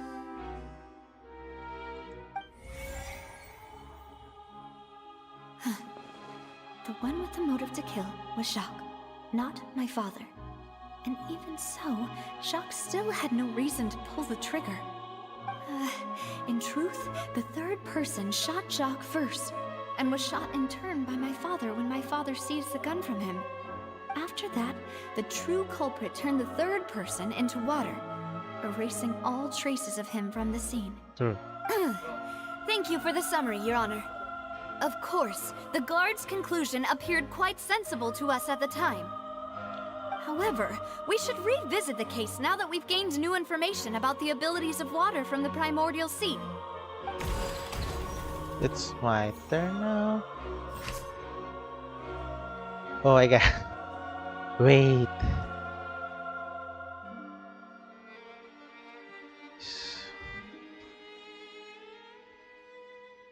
So how I'm gonna do this?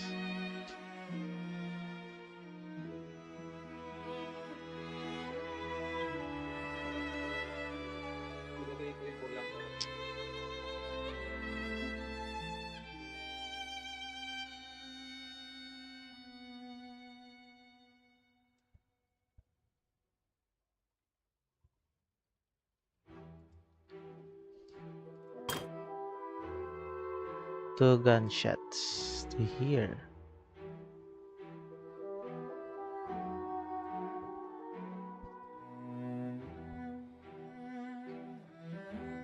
May kulay.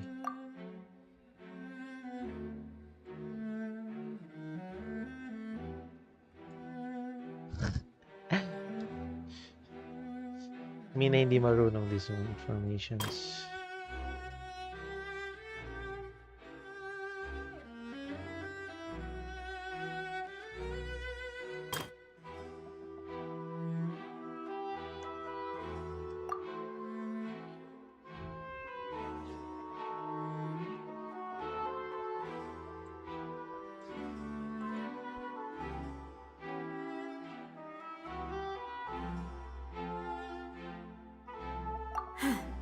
Something's not right.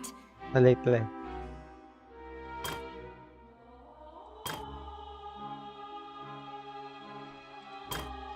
Pwede to dito. Or dito.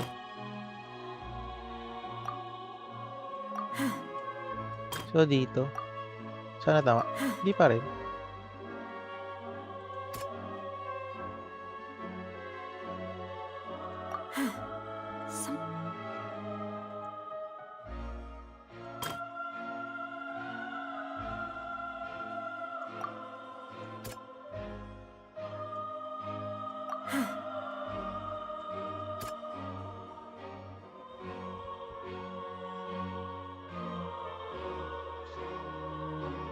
Let me think muna.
The testimony of the victim's family confirms that Jacques had thoughts of assassinating Callus when he set out for the banquet. However, in the end, he reconsidered and instead shared everything with Callus, hoping to seek the latter's protection.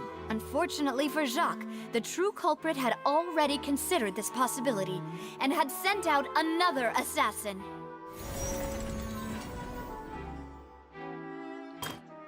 This one naman.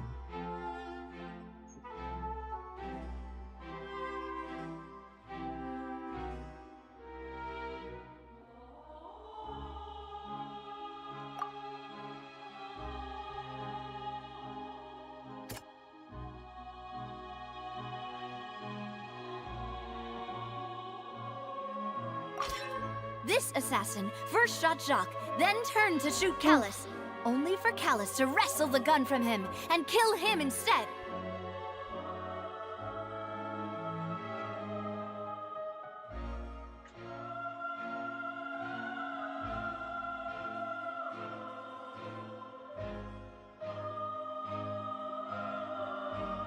Dito na ang... tama. Ito na lang natitira. A pile of clothing was found at the scene. The guards once believed they were used by Jacques as a costume to disguise himself. But now, it is clear that the clothes were proof that there was a third person at the scene, and that they were turned into water after committing the murder. Since it was raining that day, Ang the hirap maging culprit was attorney. confident that they could use the rain to wash away all traces of their dissolved accomplice. Realizing this, the true culprit caused the hired assassin to dissolve into water, leading everyone to believe Callus was responsible for Jacques' murder. This is the true version of events.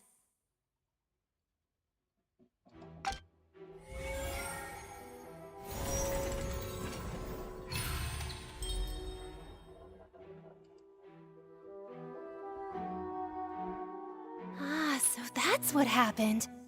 Wait, you're telling me something as dangerous as water from the primordial sea has been used for all these years? What a great theory. It also explains Callus's and Jacques' respective motives. I guess they didn't shoot each other after all. Mr. Marcel, you are the one being charged with the crime. You should provide a rebuttal if you wish to prove your innocence. But I think I agree with everything Navia just said. In fact, there was nothing in her speech that directly implicated me. Then, may I ask some questions? In my opinion, we primarily need to determine two things. One, do you have the evidence to back up your claims? Ito na. I'm afraid not. At least not at this very moment.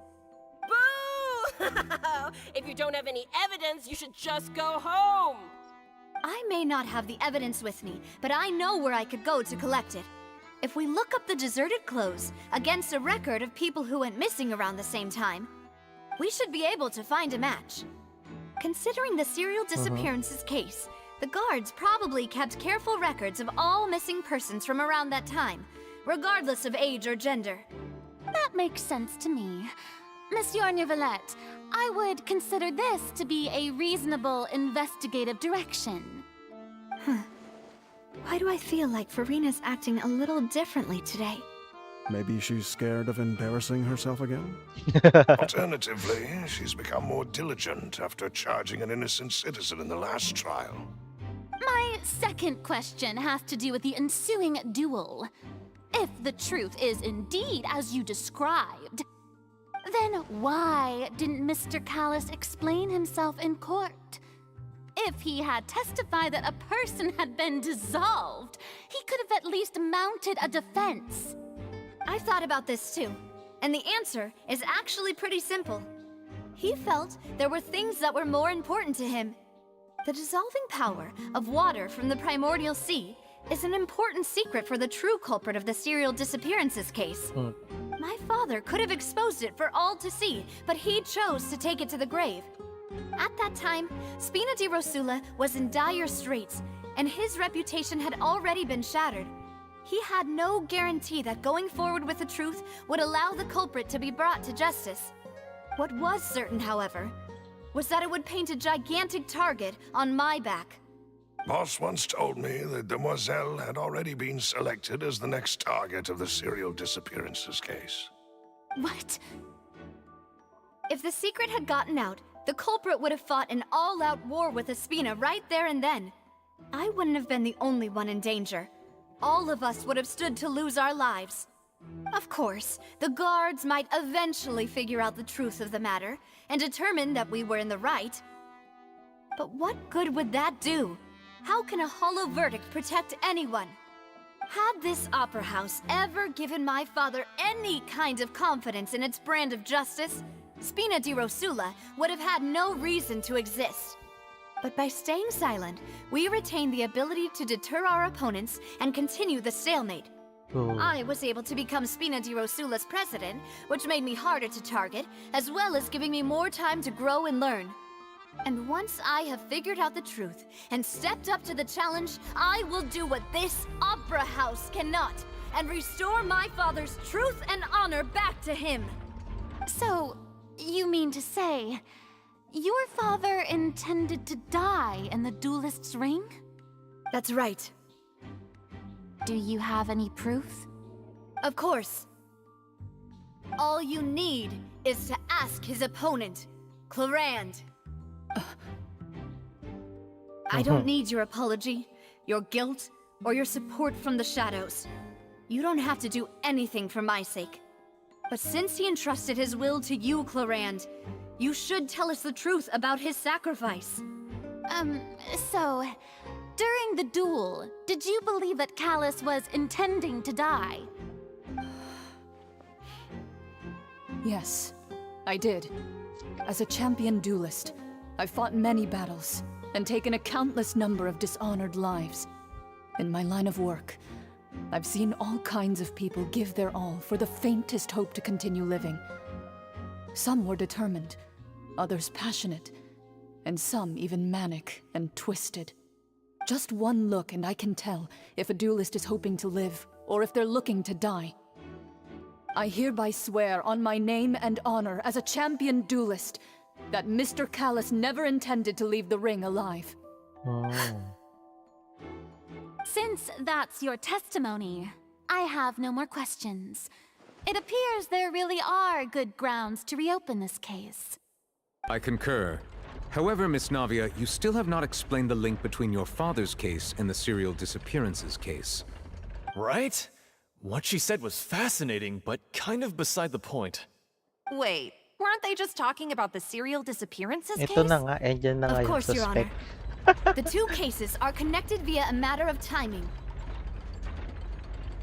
In my father's case, the culprit intended to kill both Jacques and Callus. As a result, they planned to act after hearing 2 gunshots. And at the end of Linny's trial, the culprit also only dissolved the victim in front of everyone because they realized they were at risk of being identified. The culprit could only time their actions so precisely if they were already at the scene. Coincidentally, Marcel attended both the banquet and the trial. So that's why you suspected me. Even after hearing your reasoning, I still can't help but find it a little preposterous. I'm used to it, though. You've always been an impulsive and sentimental child, Navia. It's one of your most endearing traits. No need to appeal to pathos. I won't try to refute your points one by one, but even if everything you just said was true, can you prove that I was the only person present at both events? On top of that, does a person have to be physically present to control the timing? Can't someone remotely monitor the place?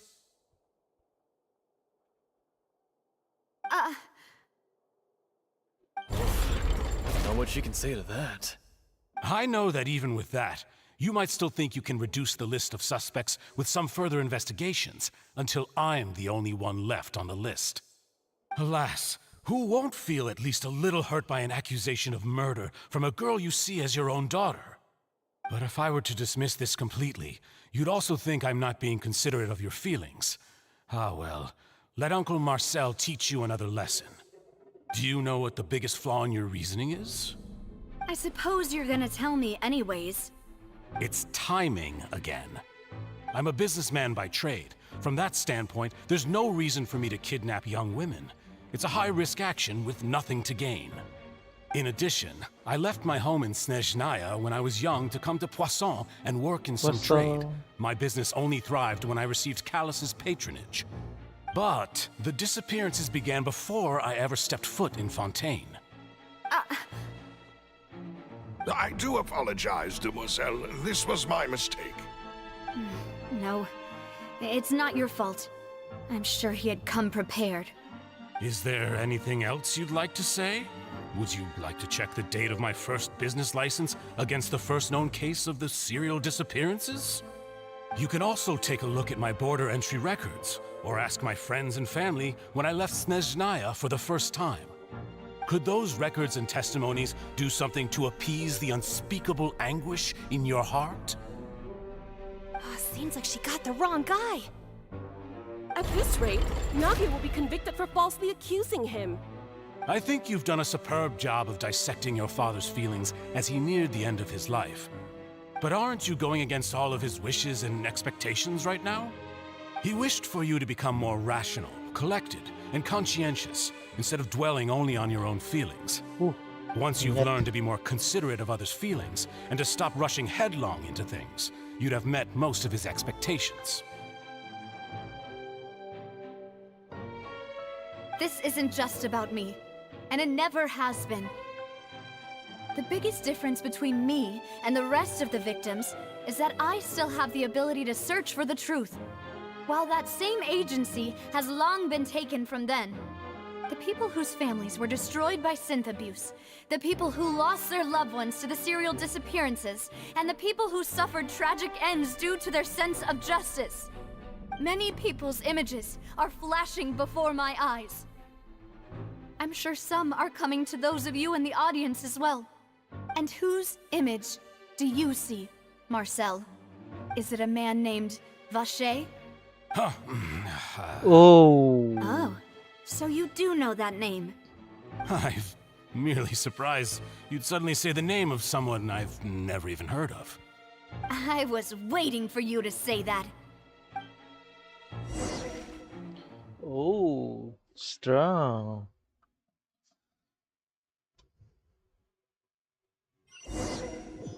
Strong shack. Ayun, nasa ilalim na tayo. Yeah.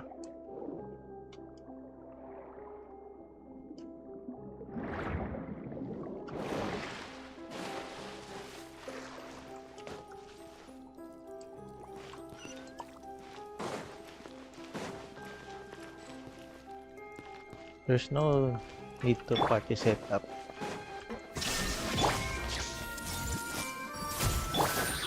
Cascade!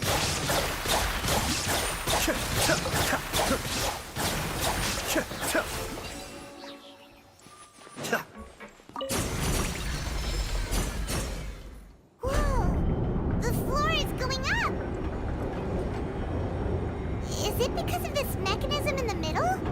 That guy really prepared a lot of stuff for this place. Mainit-init na yun sa trials. Kailangan natin bilisan.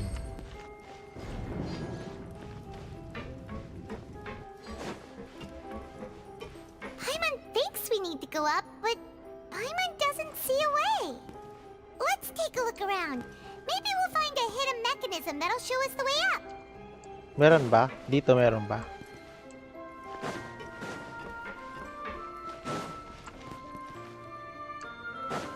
Whoop!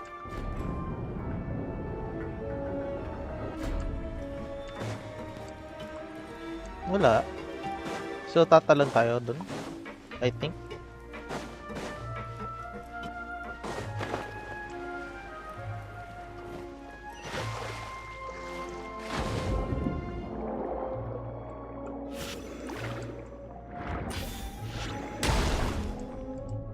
May chest ba dito? Hehehe. Checking lang.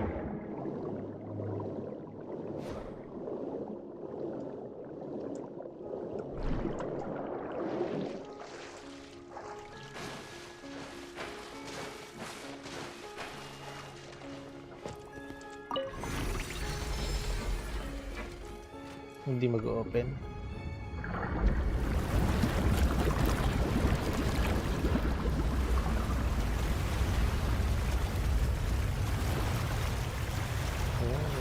Cool mechanics. The water level is rising. Now we can swim to the top. But this is still a ways away from where we need to go.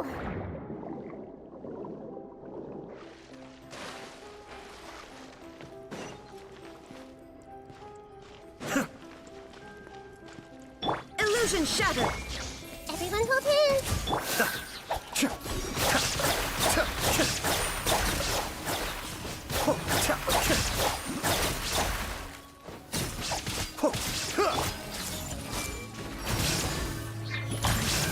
There is no escape.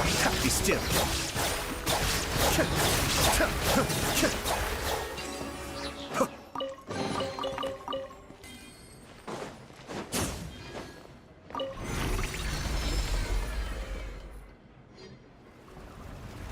Ang ganda ng ano, ganyang loob. Ang ganda ng design.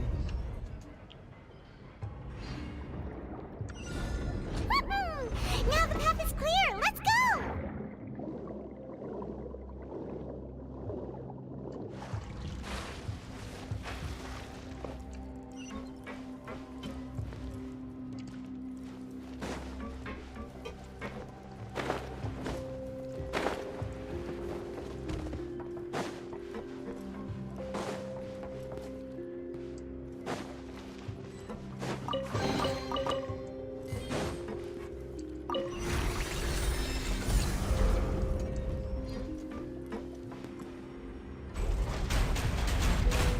Ooh.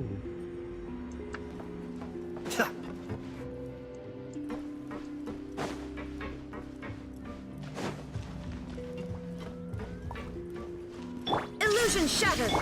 I see everything. Cascade.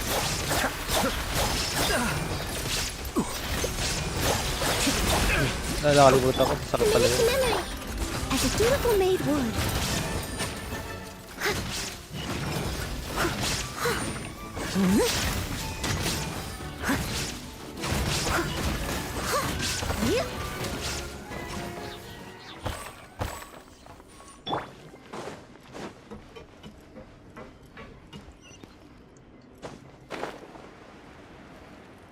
Grabe, ang lalim.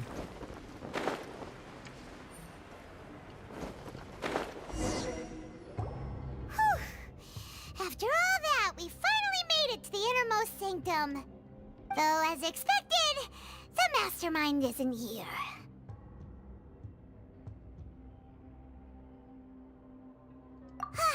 That's right. Then let's hurry up and find some evidence so we can get back to the Opera House and help Navia. Sure, sure.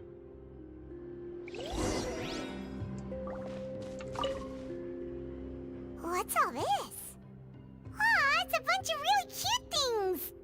Pink accessories, a hair tie, a necklace, even a makeup box.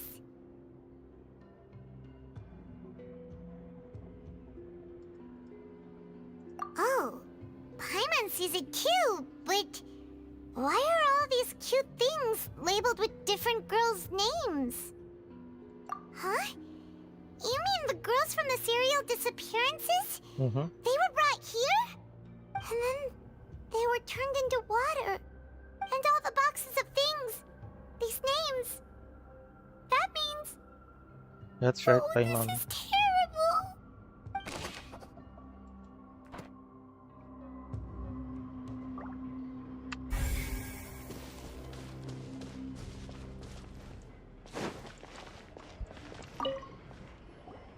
Whoa! There's so much synth here! And so many bottles of ingredients that probably just contain the waters of the primordial sea. Yeah. Mixing in progress. Ready to drink? Stock sample? Huh. They've also got all the synth pretty clearly labeled. Whoa! There's even fruit-flavored synth? That's definitive, bro. Yep, it's super obvious. Grabe. Mali. What's this over here? Looks like some kind of place for research. Experiment number 16 aims to verify Jacob Ingold's research conclusions on the primordial sea and use his theory as a foundation to achieve a breakthrough. The experiment was a failure. No individual managed to resurface from the water from the primordial sea. Female specimens 22, 23, and 24 were dissolved. Grabe, nakakatakot.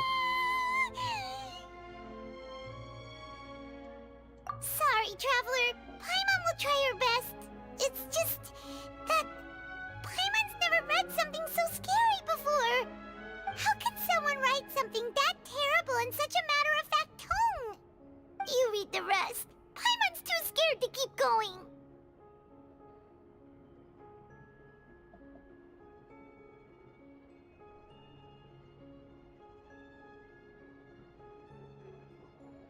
So that's why he did all of these experiments. Wait, did he really think he'd be able to find a way just by dissolving people over and over? That's just insane! There's another name here. Huh? Isn't that the name you heard by the fountain? Paimon thought he was an eyewitness in the serial disappearances case. Is the Rachel? You mean Vache is the one who did all of these... experiments?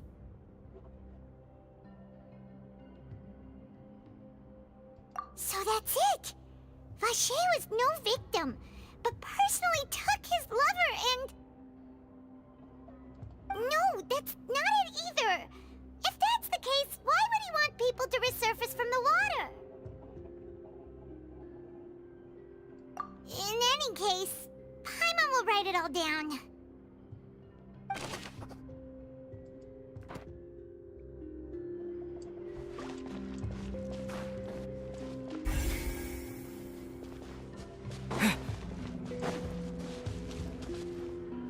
I don't think this is a solid thing over here. But, ito muna. Let's see what's written here. Nothing escapes Detective Paimon's eyes. Callus. Navia's father. Oh, this seems to be an investigation report on him. His priorities. Yep, it's about finding someone to assassinate Jacques and Callus because of a lack of confidence that Jacques himself would go through with it. This should prove the existence of the third person, right? Is there? Yeah. We still have not determined the exact content of the key information Callus has passed on to certain members of his organization. The old dog's a real menace to deal with. Even if he abides by the promise he's made to us, he will still have the upper hand. He can act whenever he wants to make our lives miserable. The only option left is to remove him from the picture entirely. I concur. Let's send someone to kill him. He won't declare war as long as we don't touch Navia. Oh, seems like we've got a bunch of correspondence between the higher-ups. They planted. They're all just so evil.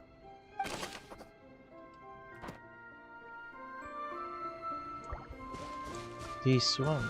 Bakit ganito to? Oh, look! There's an important-looking basin over here, and it's full of water. That means this is where they make all the synth, and that special water is the main ingredient. If you dilute it with normal water, you'll get synth, but the pure stuff can dissolve a human. Paimon will take notes on this incriminating evidence.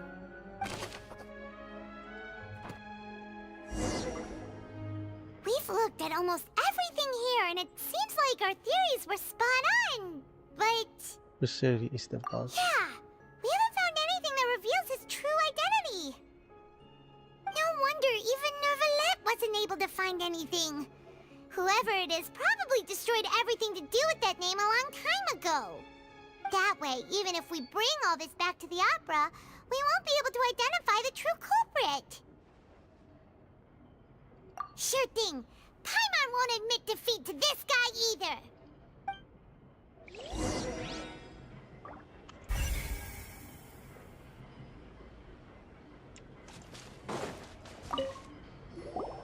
You take that side and Paimon will take this side. Check everything carefully. We'll find something for sure.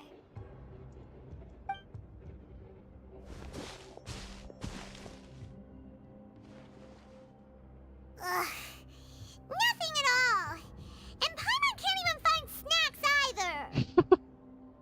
Seriously, Paimon. Whoa, really? Let Paimon see. Vinier. Isn't that Vache's lover's name? Then you found her diary. Let's see. Aw. It's just a normal diary chronicling their love story. She was so sweet, too. Oh, Paimon feels even worse for her now. Take a look this page. So many! A whole page's worth! But they're all crossed out. Was she unhappy with all of them? The final name she decided on was Marcel. Wait, but Marcel's pretty old. Has this case been going on for so long that he's Vache and Vinier's grown son? We'll figure it out. Let's go, Paimon. Hey! Paimon still hasn't figured it out yet.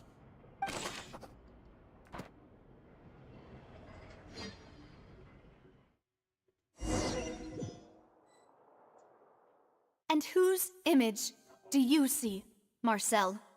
Is it a man named Vache? Huh. Oh, so you do know that name. I'm merely surprised you'd suddenly say the name of someone I've never even heard of. I was waiting for you to say that. Navia! We're back! As expected of my partner. I just knew you'd return in the nick of time. Just how often do you intend to flout the rules of this court? It's all right, Monsieur Neuvillette. Given their confidence, I expect they've found the crucial evidence.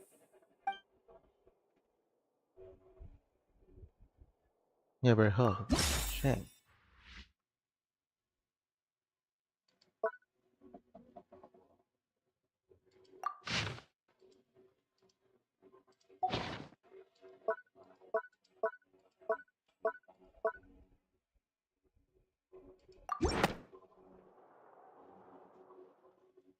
But the truth of it, Marcel, is that you've always been Vache.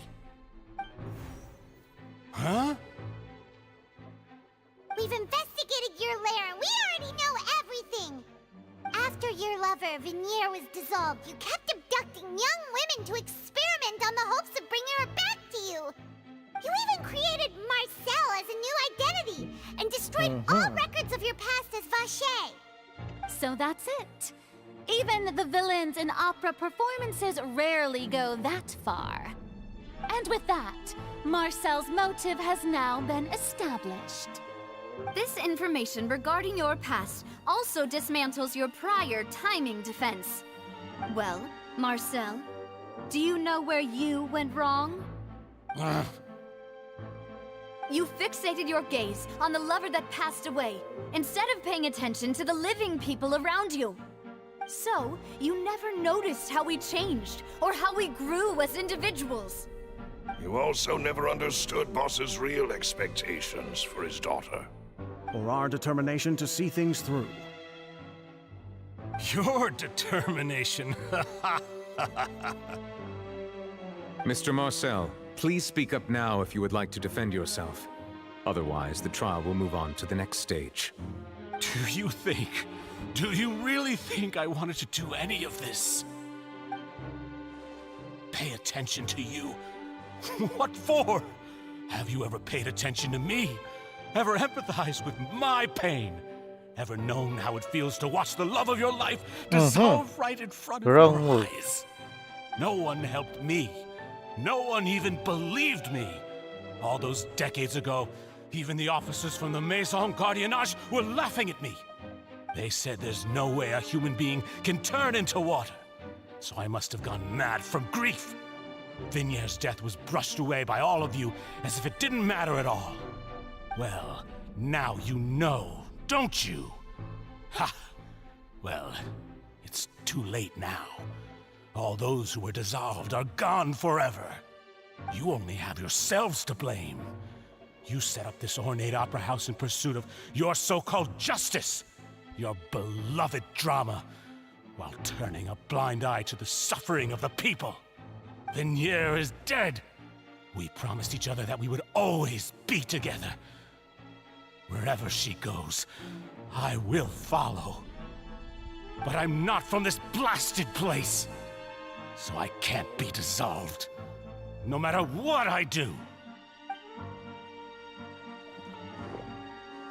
Hey, is that water from the primordial sea that he's drinking? I can't dissolve!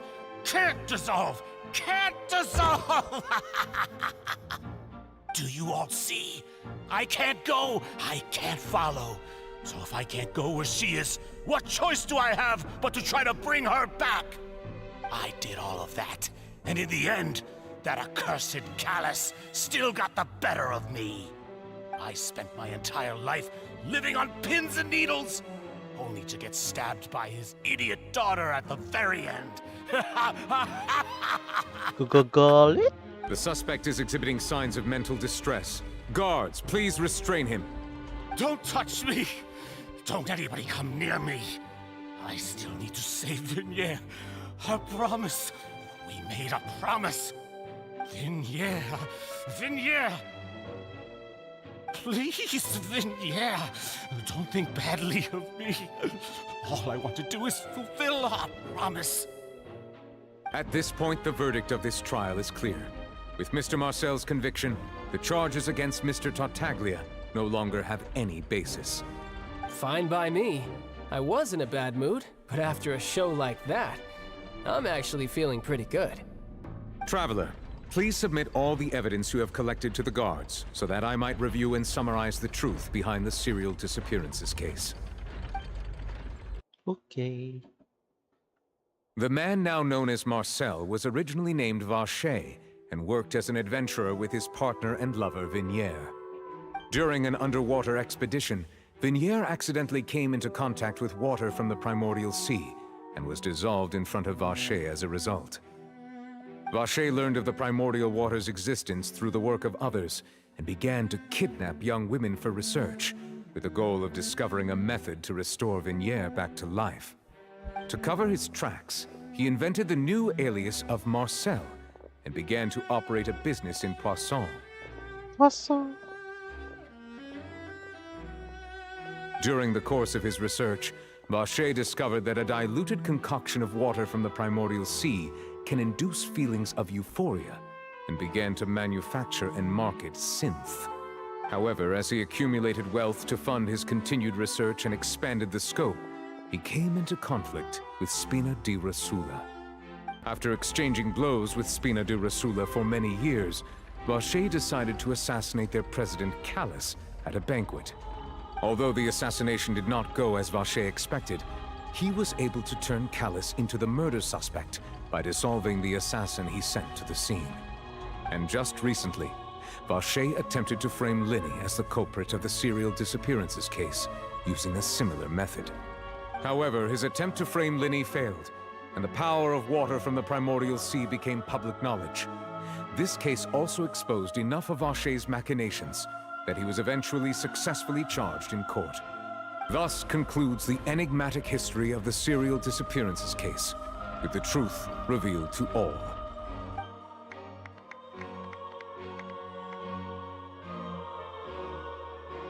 The Oratrice will now deliver the final verdict regarding the charges against Mr. Vache.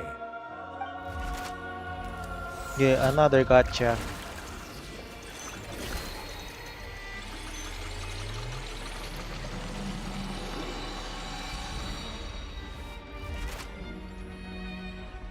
According to the judgment of the Oratrice Mécanique d'Analyse Cardinale, Mr. Vache is guilty.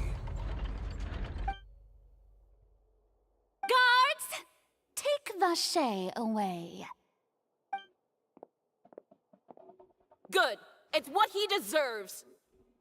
With that, the serial disappearances case is over now.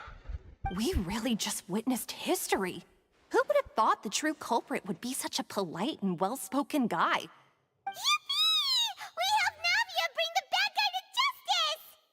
He's hurt so many innocent people, and now he's finally getting what he deserves. Huh? Are you okay? Siyempre, iyak muna yan si Navia. Demoiselle, you were absolutely brilliant. The day our late boss had always hoped for has finally come. You can rest easy now, knowing justice has been served. Yeah. Yeah. It's finally over. It's all thanks to you guys. And my partner. See, Papa? Spina di Rosula's still doing well with me at the helm. Well now, hasn't this been a most delicious piece of drama? The villain has been caught, justice has been served, past wrongs have been righted, and it's a big ol' happy ending. Since it's been such a great show, I'll just let the false accusations against me slide. Either way, I've still got some business to attend to, so if you'll excuse me... Please wait just one moment, Mr. Tartaglia. What now? None of this has anything to do with me. According to court protocol, since this trial was initiated due to a charge against you, a verdict must also be made regarding the initial charge before the trial can conclude. Oh, come on. Is this really necessary? Haven't you already caught the real criminal? Isn't it time for side characters like me to exit stage left? Please respect the laws of Fontaine. This has always been the rule. All right, but this sure is a lot of hassle. All I need to do is stand over there, right? Let's just get this over with. Through evidence presented in the public trial that was just held, it has been established that Mr. Tartaglia has no direct connection to the serial disappearances case. The guilty party has been identified, and thus it is logical to suppose Mr. Tartaglia is innocent of the charges. We now turn to the Oratrice Mécanique d'Analyse Cardinale to render the final verdict on the charges.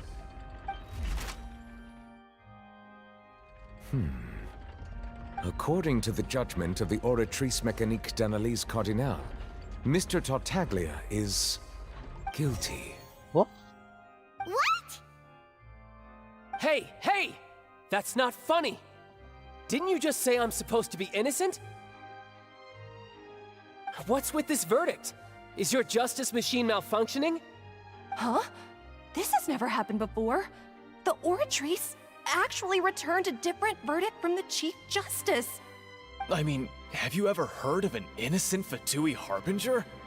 Do you think the Oratrice might have just convicted him on general principle? But weren't the charges about the serial disappearances case?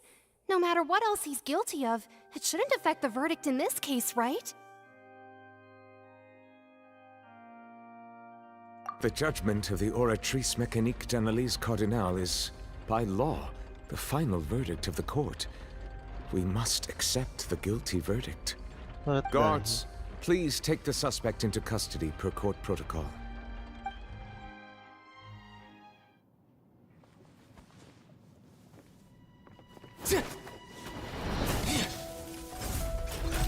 So this is how justice is done in Fontaine. What a joke.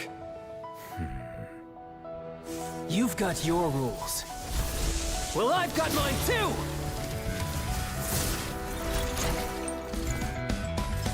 Nga pala yung delusion niya.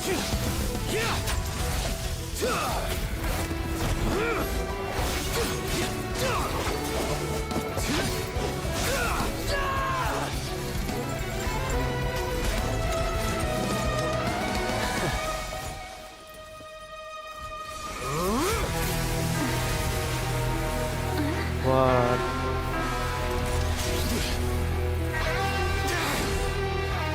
He's activating his spell legacy!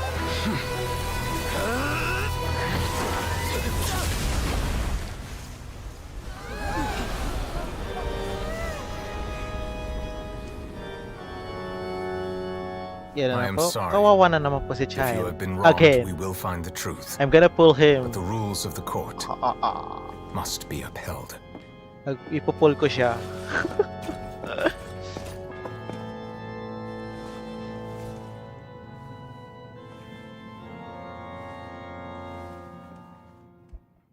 Hey.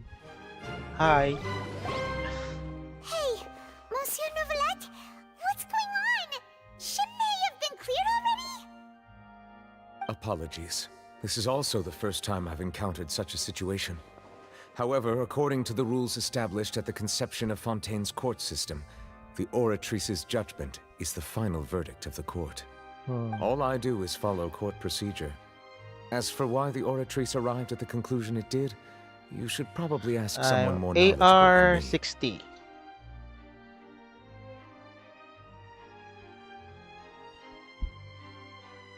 Just no. Why are you looking at me? I had nothing to do with it! I don't know what happened there either! Hey, stop staring at me! What does Lady Farina mean by that? She says she has no idea either? But that's impossible. Didn't she create the Oratrice herself? Yeah, so are the verdicts reliable or not? Can results like this really be called justice? Oh no, Farina. My dearest citizens, did you really think we'd allow an incorrect verdict to be handed out in this court? Did you really believe that the judgment could be mistaken or be the result of some sort of random mishap? Don't tell me you thought even I had been blindsided by the Oratrice's result. But the way she looked just now, it was pretty obvious she had no idea what was going on. However, given the state of things, I shall give you an explanation. Everything that just took place, including my supposed shock and bafflement, was a part of an elaborate performance, with every action meant to stir up drama and excitement. And, of course, for every performance, there is a script. Everything has unfolded exactly as I expected from the very beginning.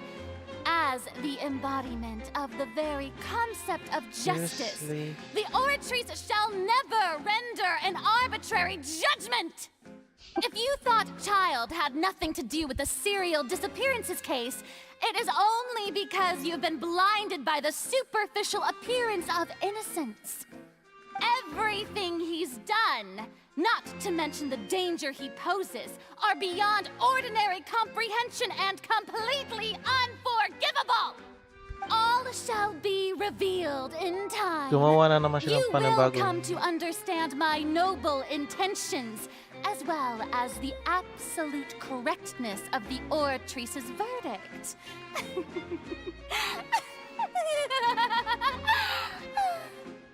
Now, having said that, although I hate to leave things hanging in suspense, it is now time for this performance to end. As the lead actress, I shall be the first to take my leave. Toodaloo! So she chose to make her escape after all, did she? Yeah. So you're saying we shouldn't put much stock into what she just said? She probably just put on that performance to save face. As for the truth, it's unlikely that she actually has any idea. However, please be assured that I will continue to investigate this case in a personal capacity. Just as I promised, if the judgment has been incorrect, we will do our utmost to clear his name. All right. Even though we feel pretty badly for him, we'll take your word for it for now. After all, he's done plenty of bad stuff, so he should have known he'd go to prison someday, right?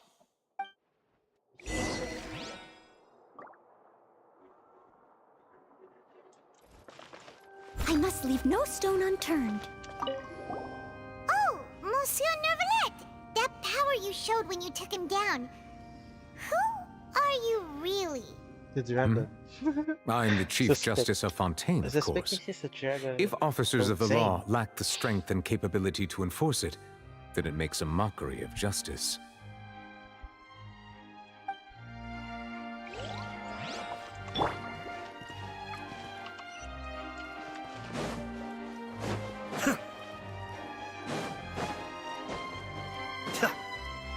Let's go to meet Navia.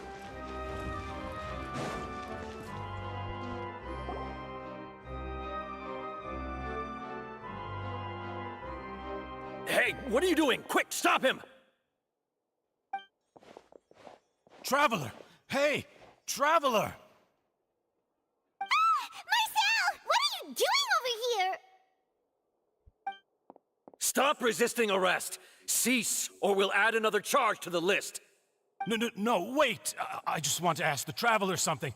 I'm not looking to run away. Please, just let me ask this one small thing. Go on. Thank you. Hey. I was being led away when I finally realized something.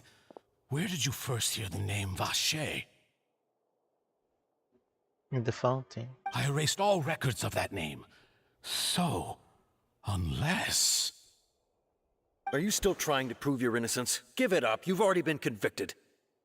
I met her. Really? You did? You're sure? You met her? But how could that be? How did you manage to do it?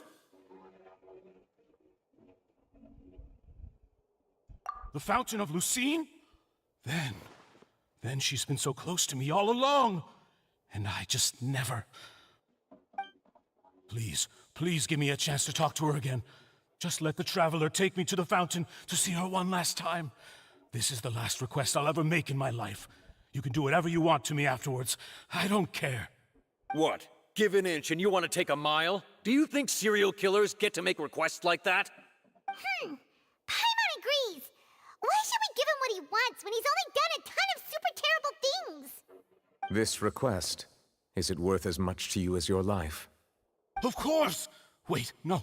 It's worth even more than my life. Humans. Will they betray the instinct to live just to satisfy spiritual needs? Very well. I will grant your request. Your Honor, I fear that... I will go with him. You do not need to worry about any escape. In that case, I shall leave him in your most capable hands, Chief Justice. Ba't di mo din bantayan? Iwan mo. Thank you, Your Honor.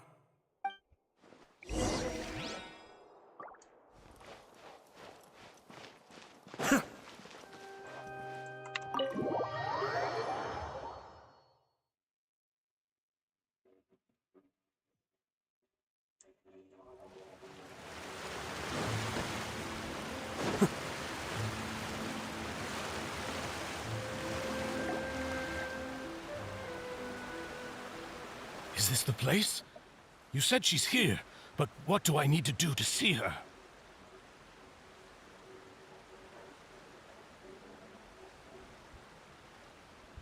It's hectic.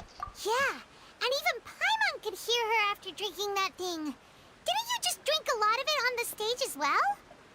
Oh, in that case... Vache! Ah! Yes, that's it! So you heard it too! Vinier, it's me! It's me, Vache! Vache? Vache! I'm here! I'm here! Where are you, Vinier? I'm coming for you. I'm finally here for you. Hey, wait! Be careful! Hey, wait! What's up gonna happen? Vinier, is that you? It's me, Vache! Vinier! Vache? Why did you come? Didn't I say? You don't need to look for me. You look a lot older than I remember. How long has it been? It's been more than 20 years. I've suffered for over 20 years since the day you left. All this time, only the thought of bringing you back has kept me alive. Nothing else mattered to me. I must be dreaming. Who would have thought I'd get the chance to tell you all of my feelings like this? Vinier, you are my everything. I really don't know how I could live without you. But Vache, if you ask me, this world would be better off without you. What are you saying? If not for you, I would have finished my law degree and probably become a top-tier attorney one day. If not for you, I would have continued to pursue my love of the arts, and my works would have been displayed in the Palais Mermonia itself. If not for you, I would at least have been able to take care of my mother. And she would not have grown old and died alone, with nothing but the tears on her cheeks. It's all because of your selfishness, Vache. It's all because of you. You... Wait, you are not Vinier. Who are you? You're right. I am not Vinier. I am the sacrifices. Every woman who died by your hand, as our bodies dissolved, our consciousnesses flowed back to the primordial sea. Our thoughts circulated endlessly within the primordial sea, and we were no longer individuals, but we became one, just as streams of water come together in the sea. I'm Cressy. I'm Lemony. I'm Azine. The only one I am not is Vinier. Why? But then, where is Vinier? She doesn't want to see you anymore. Every tendril of her consciousness is avoiding you. This is what you get for your selfishness. Your selfishness robbed us of our lives and our futures. You said time and time again that you'd do any and everything for her. But did you ever consider whether she'd want to see you do the things that you did? If she would despise you for what you became?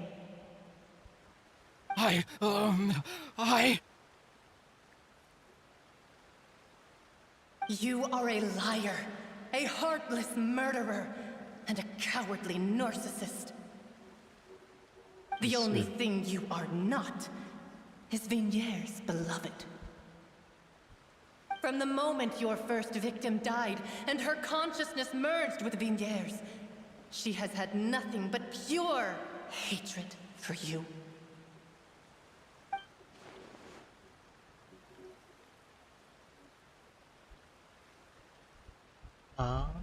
No! Yeah! She can't hate me. Let me see her. Please! Have mercy! You still don't understand.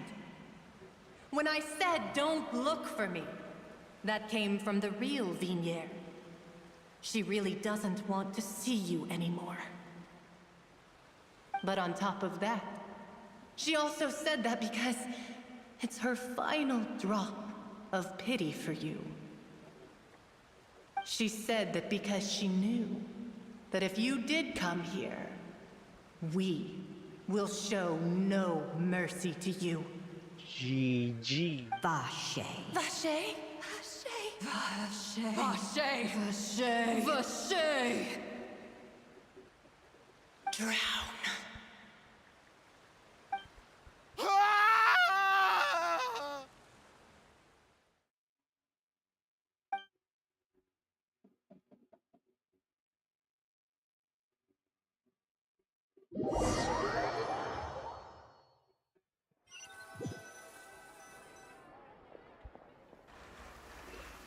Oh my gulay.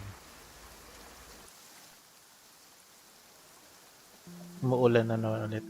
Finally, we have some time to do shopping.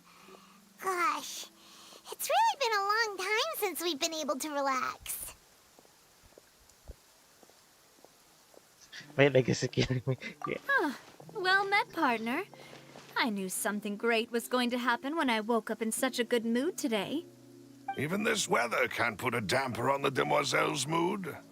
It's a pleasure to see you both again. Oh, hey, Navia! It's been a few days. Paimon's already started to miss you. Oh, now that I believe. Pagkain na I'm easy naman to yan. work with and always bring home the bacon. Who wouldn't treasure having a partner like me? Sounds like you're really enjoying life these days, Navia. What have you been busy with since the trial? It's just been one thing after the other. I've been making non-stop trips between Poisson and the courts in Sen. What's that? Everyone from Spina di Rosula organized a memorial for my father. We never held a memorial when he first died, since everyone knew that even if we held one back then, no one was going to come. This time, though, everyone in Poisson, and even many people from the court, all attended. So his name's definitely been cleared now. That's what we like to hear. It's been the dearest wish of Demoiselle all along. That blasted stubborn fool.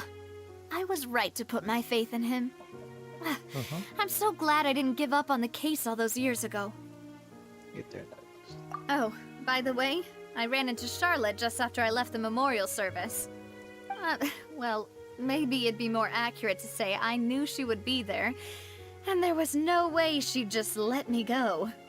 Huh? So you know Charlotte too? The Charlotte? Journalist from the Steambird? Yeah, way back when I first became the president of the Spina di Rosula, she was all over me. Wouldn't take no for an answer. I believe the story was called The True Heart of Darkness, Secret Tales of the Yellow Rose. To be fair, though, it was a really flattering feature. So, we've been on pretty good terms ever since. She was trying to lean on our friendship to get me to do an exclusive piece on the serial disappearances case. Oh yeah, she told us about that. She's always been super interested in that case, so now her wish has finally come true too. Anyway, I told her to make sure that when she writes about you guys entering the opera house with the critical evidence, that you both sound really cool. Now that's another thing to look forward to. We trust Charlotte's skills with a pen for sure. Oh, and in other news, I also took Clarand out for a meal. Oh, are you two on better terms now? While you were investigating Vache's headquarters, Clarand gave testimony on my father's behalf. It was thanks to her that we were able to turn the tide. I wanted to thank her. I mean, there's also no point in being awkward all the time, So we took the chance to reconcile with each other. Oh, that's great. Paimon also thought Clorinde wasn't actually a bad person. It's always good to have more friends. Anyway, now that the case has finally been solved, perhaps it will slowly begin to fade from the public consciousness.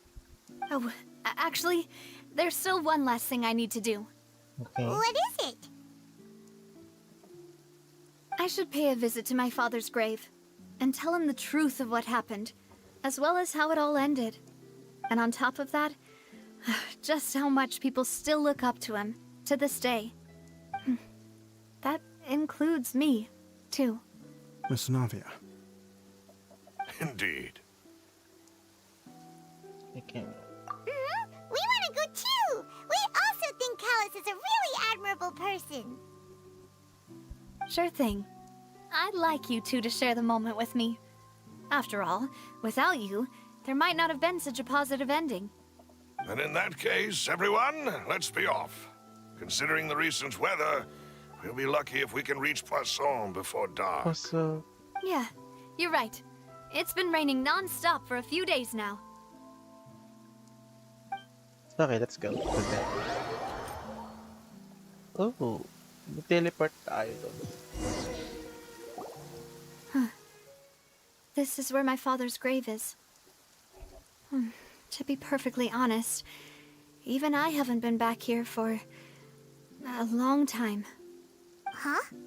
There's someone there already. Wait. That figure. It can't be. Isn't that Neuvillette? Why would the Chief Justice be here? Huh? Navia?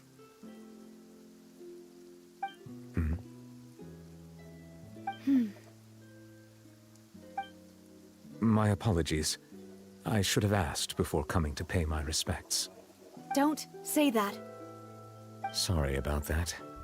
Oh, I was trying to say there's no need for you to apologize. I wanted to show my father how much I've grown, but still, I doubt I've grown to the point that even the Chief Justice would feel compelled to apologize to me over and over. In that case, I will stop apologizing for now. You really could use some pointers on understanding human emotions, Monsieur Neuvillette. In any case, why did you come to Poisson? Poisson? Well, ever since that day, I've been turning a question over and over in my head. Just what is justice anyway? There was once a time when I didn't want to believe that there could be anything more important to humans than life itself. Oh, rather than that, it's probably more truthful to say I didn't believe humans were capable of resisting the most basic instinct of living things. That they could rebel against their own nature, or consider certain things to be more important than their own lives. Which is also why I didn't stop your father from beginning that fateful duel. I believed that a truly innocent man would never throw away his life like that. That there was nothing, should have been nothing more important than one's own continued survival. But Mr. Callus proved me utterly and decisively wrong. If not for his sacrifice, the serial disappearances case would have remained unsolved to this day. Mr. Callus made the choice he did for his daughter, for his associates, and for many people completely unrelated to him. And in the end, from a certain perspective, one could say that he did it all for the sake of justice. A justice that's higher than life itself. So, you asked me why I came here. I just wanted to say my apologies to Mr. Callus in person. I should have noticed all of this much sooner. This regret has filled me with a sadness that has haunted me for days. That high and mighty chair in the Opera Epiclese indeed insulates one from many important things. Spina di Rosula, thank you so much for your hard work and perseverance. I'm sorry for being mad at you before. So, you're actually one of those types that's cold on the outside, but pretty thoughtful on the inside, huh? That reminds me of Silver, one of my guys. Sorry about that. Self-expression is not one of my strong suits. Didn't I just say you don't need to apologize? Ah, so Navia and Neuvillette seem to have made their peace as well.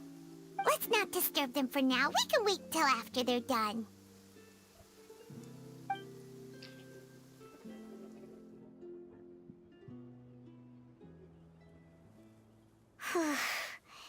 Paimon's never paid respects at someone's grave before.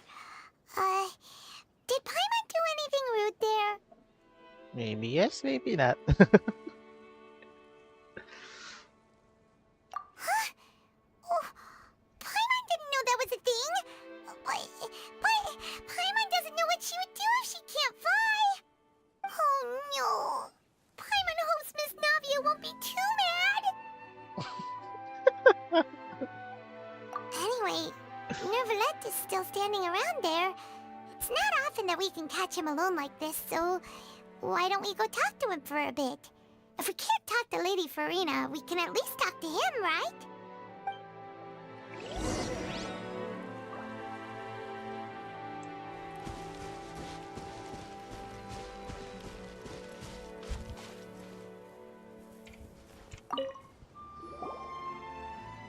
Oh, it's you two. Did Miss Navia invite you to come pay your respects to her father? Mm-hmm.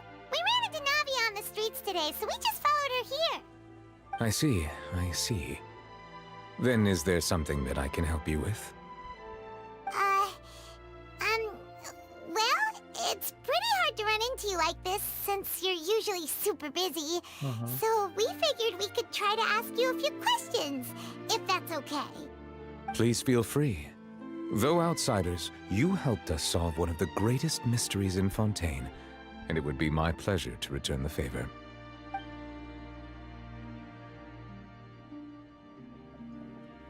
Mamaya, sigurado naman akong sunod-sunod yan. So, at court, the bad guys referred to that special water as water from the primordial sea. But what is it really? Truthfully, that name is already quite accurate. I can only surmise that Vacher and his ilk only learned of its nature and existence after extensive research.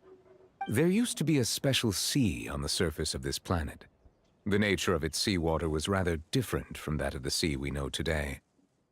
Most of Tevat's life forms were first born in that special sea. You could say it nurtured much of the life on this planet. Huh.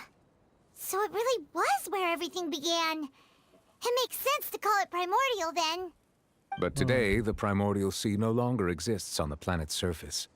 What Vacher discovered must have been some kind of special case, or a remnant from a truly ancient age. Huh. So that's how it is. Oh, you really know everything, Monsieur Neuvillette. But if that's the case, then why would people, at least people from Fontaine, dissolve in that kind of water? Indeed. Why would the primordial sea, which was known to engender and nurture life, suddenly reverse itself and devour life instead? To be frank, that also doesn't match my understanding of this world and its laws. There must still be some unknown secrets around the people of this land. Is there anything else you'd like to ask me about? Siyempre lahat yan. That the sea levels will rise and everyone will be dissolved in water, leaving Farina crying alone on her throne, but the sins of the people will be finally washed away for good. Does that appropriately summarize the version you've heard? That's right! It was Linny that told us back then. And that about covers all the main points. Yes, up to the present, I think we reached a point where we have no choice but to confront this prophecy directly. Rumors have it that this prophecy is rooted in the last words the former Hydro Archon left to the world before she passed away. A prophecy? Of the former Hydro Archon? Wow. This is the first time that we've ever heard of it. Two parts of the prophecy have already proven correct. The rising sea levels and the ability of the people of Fontaine to be dissolved. We should be more vigilant and stay on the watch for further signs. Speaking of the prophecy, Farina has also always taken it quite seriously. Indeed, she has been collecting information and intelligence from across Tevat for this purpose. If the rumors were true, And perhaps this prophecy is the conundrum left to Farina by her predecessor. But with Farina being the way she is, can we really trust her to solve it? Is there anything else you'd like to ask me about? About child. My apologies.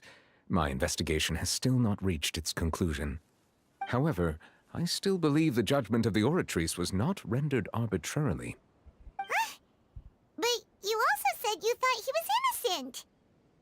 For many years, I have been quite aware that the Oratrice does not simply mechanically repeat the verdict that I give on each case.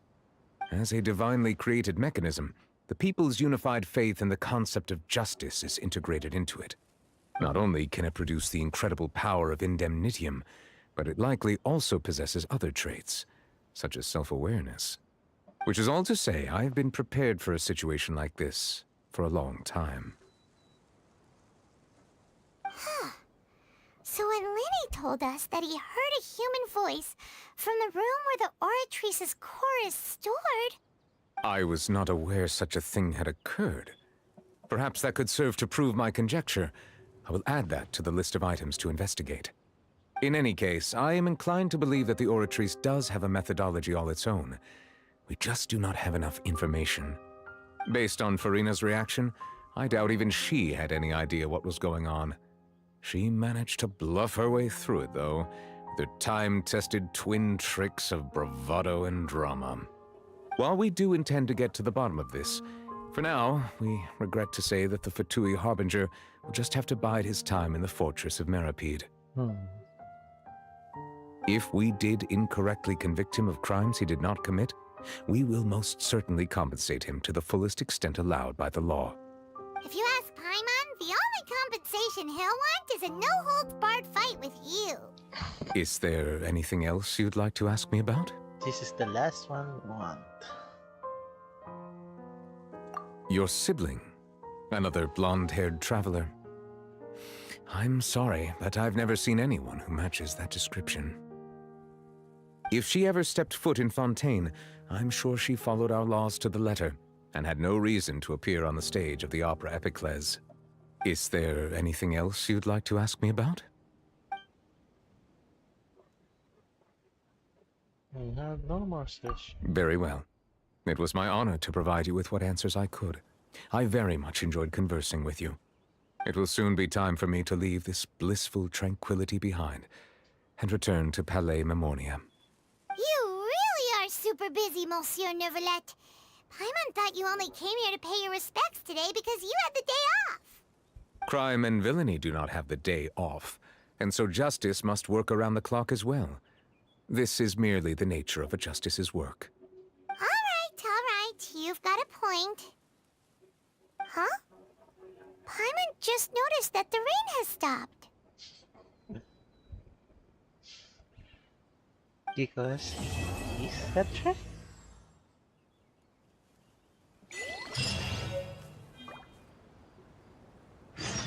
That's end, right?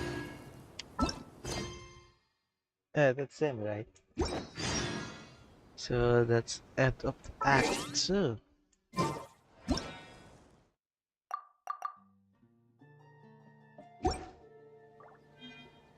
So we finish.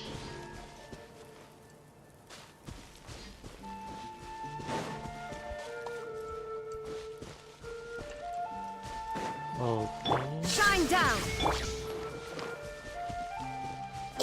Hey! Steady as stone.